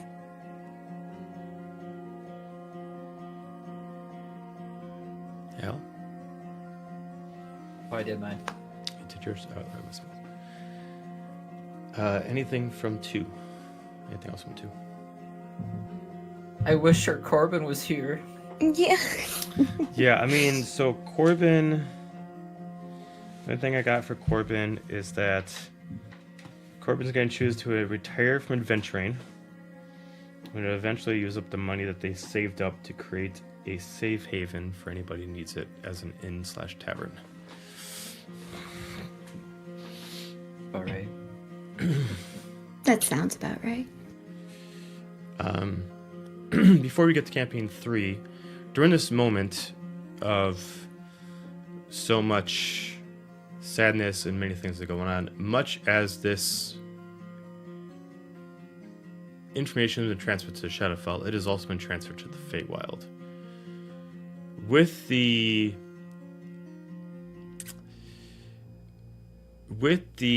way you left the Shadowfell, as far as Mixus and the team, you left the clans with a different thought of what is required and what is no longer necessary.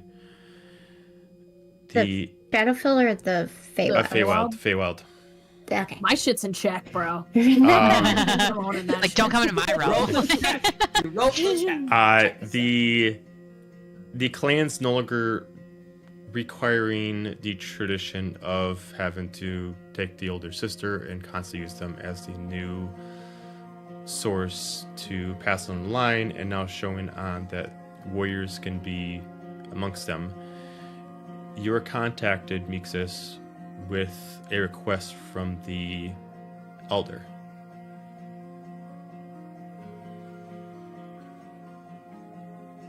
Times are tough. We know what you can do. We know what your friends can do. We know what you just did. It would do us great honor to have you come back to your home, but in a way that you see fit. Show us how to defend ourselves. Show us how to live in a time that needs warriors. Live amongst your people, but in the way that you feel you need to live.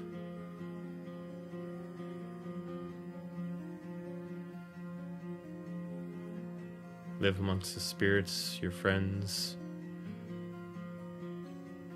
and protect this realm, and have your friends protect this realm as it is as if they would their own home.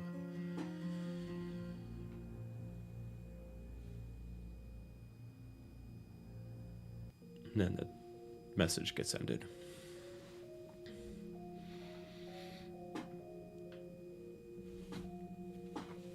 Mixus would take a moment to realize what that means, knowing that her small forest village has always been pacifist and never, ever raised an arm. That was kind of the reason why it was so boring. And she left.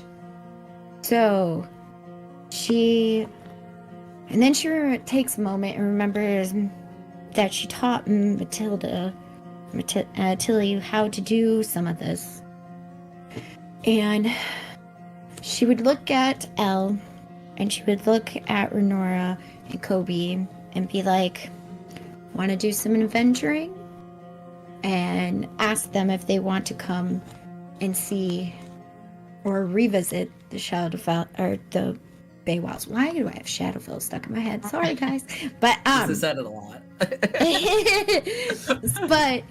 And what she would do is she would go back, and whoever would come with, she would promise that along with teaching, it'll still be fun. We'll go adventuring. There's so many lands to see and so many people to see. And guess what? The trees move. So a lot of and she knows that Renora has family still there, or a tribe at least.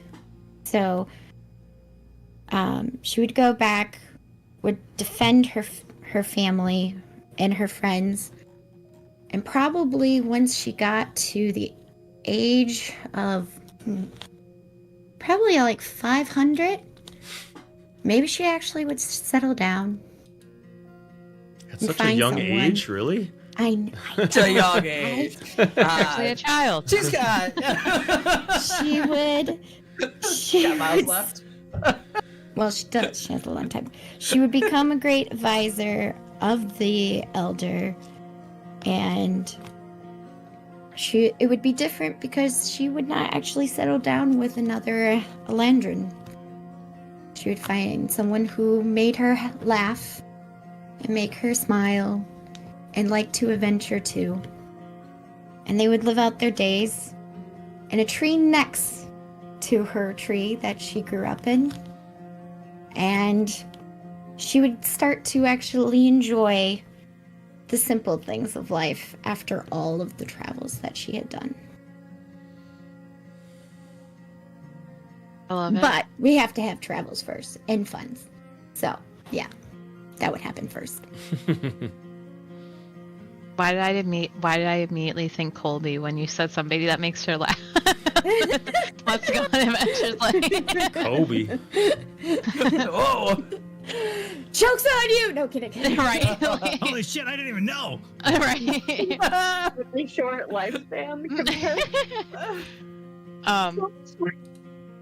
Renora was actually, ever since the initial trip to the Feywilds with the group, Renora had in the back of her mind that when this is all over, I'm gonna go here because this is so much better than anything back in the other realm.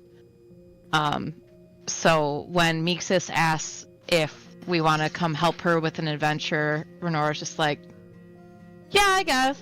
We could probably do that. Like, has bag already packed? Like, sure. And Jeffrey has his bag packed, right, exactly. The teddy bear has a little backpack on it. It's fine. But yeah, she'll come under the guise of helping with things, but she'll help as needed, but it's only if somebody asks. She's not going to volunteer anything. But other than that, she's going to take some time to learn how to sew, because she still has all that like magical fabric, and she's going to spend the last half of her life probably becoming a seamstress, and I don't think she'll ever settle down. She might. Doubt it. I don't think she will. But she might find somebody. We'll see. But yeah, she's gonna live out in the Feywilds. Have fun with Team Green. Cause mayhem with the... What are they? Are they pixies? The small sprites? Oh, the Sprites. pixies. Yeah, the little Pixies? ones. The sprites. Yeah, the Yes. pixies. Yeah. Gonna cause a lot of shenanigans with those. It's gonna be a great time. Especially seeing they liked you. Exactly. So, like, going back to the besties, no. She will probably try to keep in contact with Helga. Like, check in every now and then.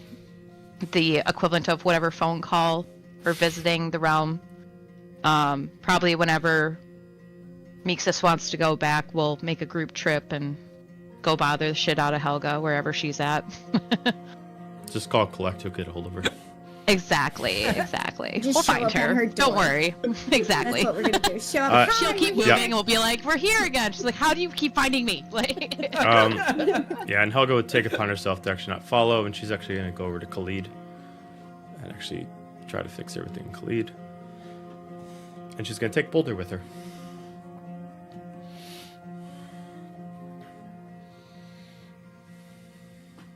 Xander? All right. So Xander the Magnificent. Oh, here we go. Yeah, hey, we gotta do this one last time. So, and during the first week, as I kind of alluded to earlier, he will throw the biggest celebration Heartwood's ever witnessed. It'll last for weeks and weeks and months. But then after that, celebration is over, eventually. As he is known for being the world's best bard and entertainer and performer the 10 Realms has ever seen, he will go to continue that journey across through the 10 Realms and rebuild and reconnect and jam out with his fellow musicians that he comes across, and also offers to take Millie with him and, see out whatever final days we have ahead, and until, where that journey goes. And while he's kind of meandering around the realms, he does go to Khalid to help Helga rebuild the nation there, and he still is trying to kind of give closure to that, to see where their journey started in the Wandering Greens, to help rebuild what it once was and maybe make it better again. Once he does that, periodically he will go visit his father Altir, the genie up in there, and they will also throw performances and shows and drink many a ale in honor of Murfda and Zephinia and Dira and Hades, and just swap stories and reminisce about those journey. And eventually wander off to the Feywild and kind of see how Meeksis is doing, and the Green Gang, and gotta play the soundtrack to them and sing of the many adventures he had, and probably while he's doing to add to his grocery list of things that he's also doing in his many adventures, he does want to reunite someday with his mother. as a young child, he was raised by her, not so much with his father, so that's why he kind of took precedent over that. But hopefully to get, again, some closure there and just figure out why they had seen each other in so long. And as continue on and on and on throughout his adventures, just building up the ultimate band, taking that show on the road, and being the best performer that Ten Realms has ever seen. And so says Xander the Magnificent. I just want to point out that Hugh Doomy eventually reaches out. He's like, I need you as my band leader for my talk show. You got it! Some say he's still out there jamming this thing. Yeah, if you put you hold up your ear to the wind. He plays like like a thunderbolt from the sky. he's like the band leader that plays the music for Saturday Night Live, kind of shit like that. Yeah. The music never ends. Journey never stops, and we just think of how the great journey started. Did we hit Fiona yet? No.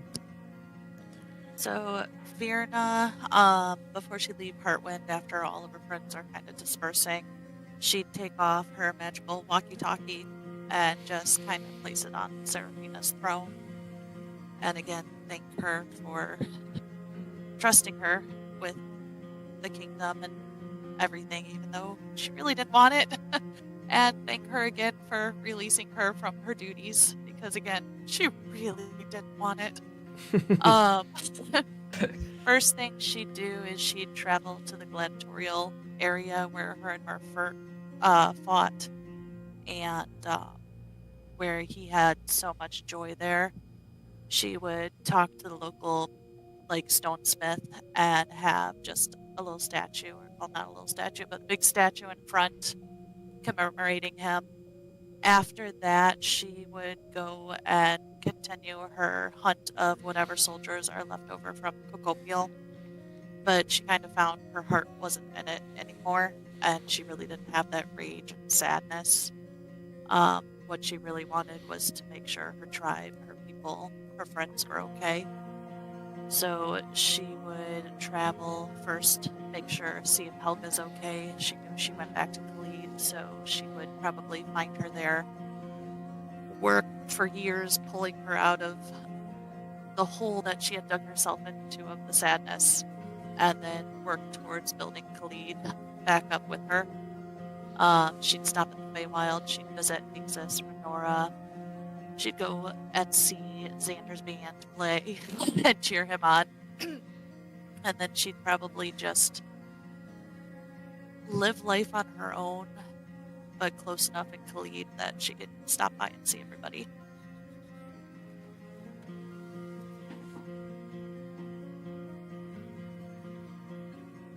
Okay. Anything else? Is that everybody? Before Colby starts campaign 3 ends, can I just say Colby would be excited that they asked, and would look at Mixus and L and just be, if you guys don't mind for a second, say, you guys really want me around?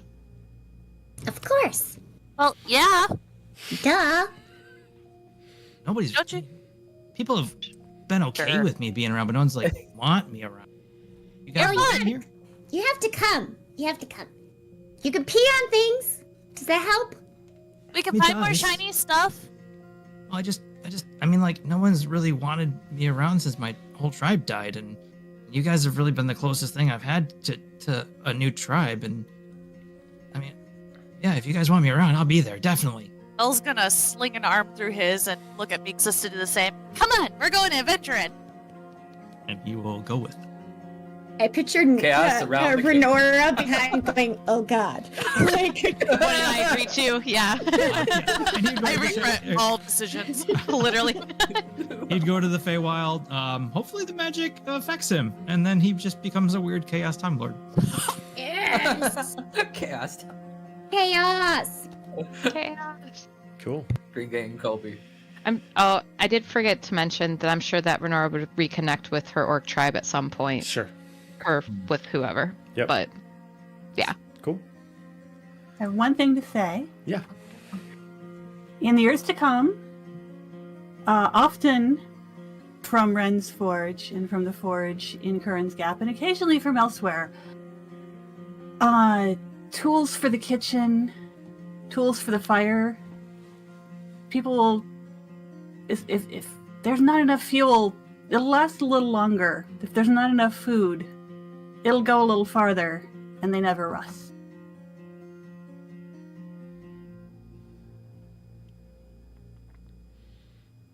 All right. That's a good stopping point then. No, Hades isn't gone. Wait a minute. Let me get this out because this was the first thing I wrote today, and it was Dun, dun, a lot of days building here. With the loss of Sophinia, Hades now finds himself the single parent of twins, the two being the last remaining bits of Z's essence, a combination of their love and what should have been.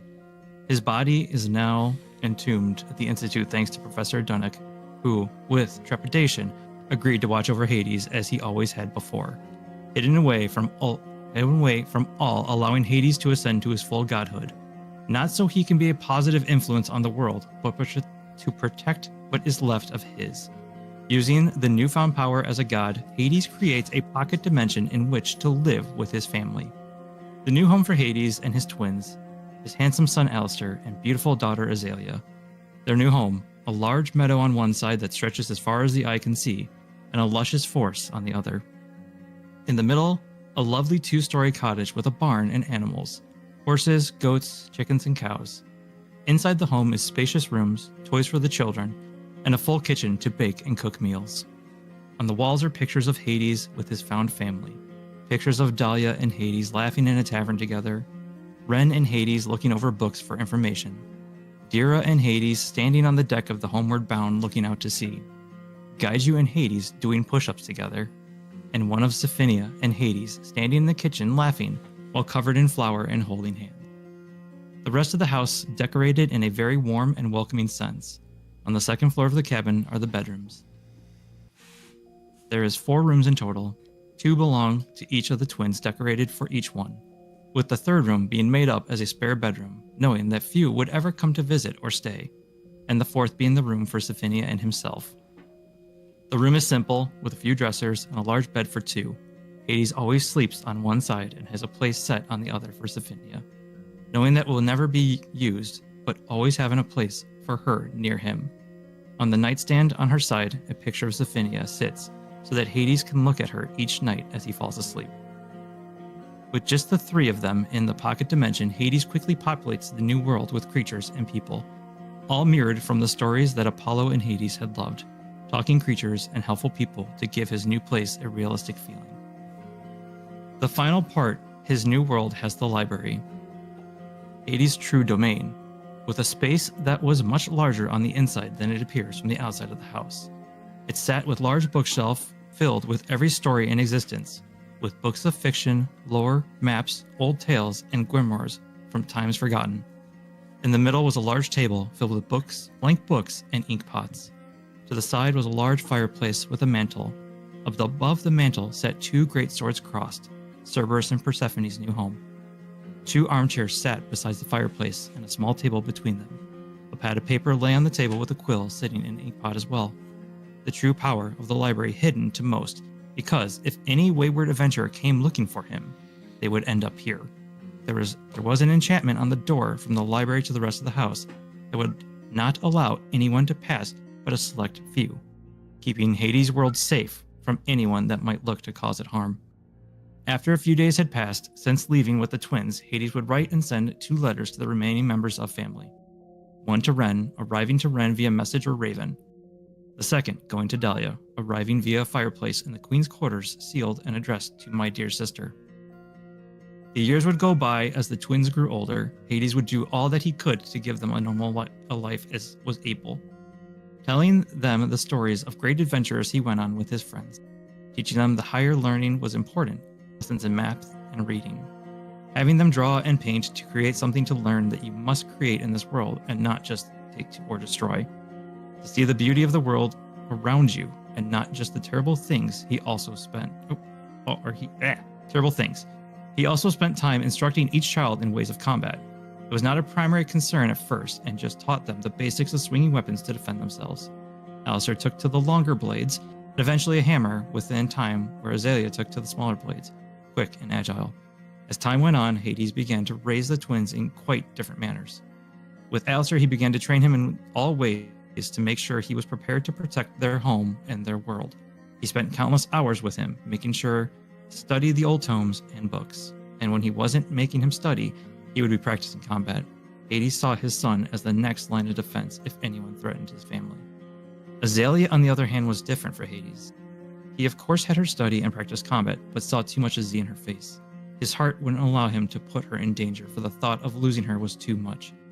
Hades pulled back on her training more and more each day, wanting nothing more than to protect her further. He continued to correspond with Dahlia when she would reply, talking about their families and how things were, never bringing up the old days due to Dahlia never replying to those comments. As for Ren, they would write on occasion or show up for information and resources only found in Hades' Great Library. Ren also began one of the few people who was allowed to pass through the enchantment on the door to the house. Over the years, Hades would respond to calls of mortals inquiring about knowledge or needing assistance with matters of life and death. Helping in his own way, he would continue this way for years to come, fully embracing his role as a new god, a friend, and most importantly, as a father.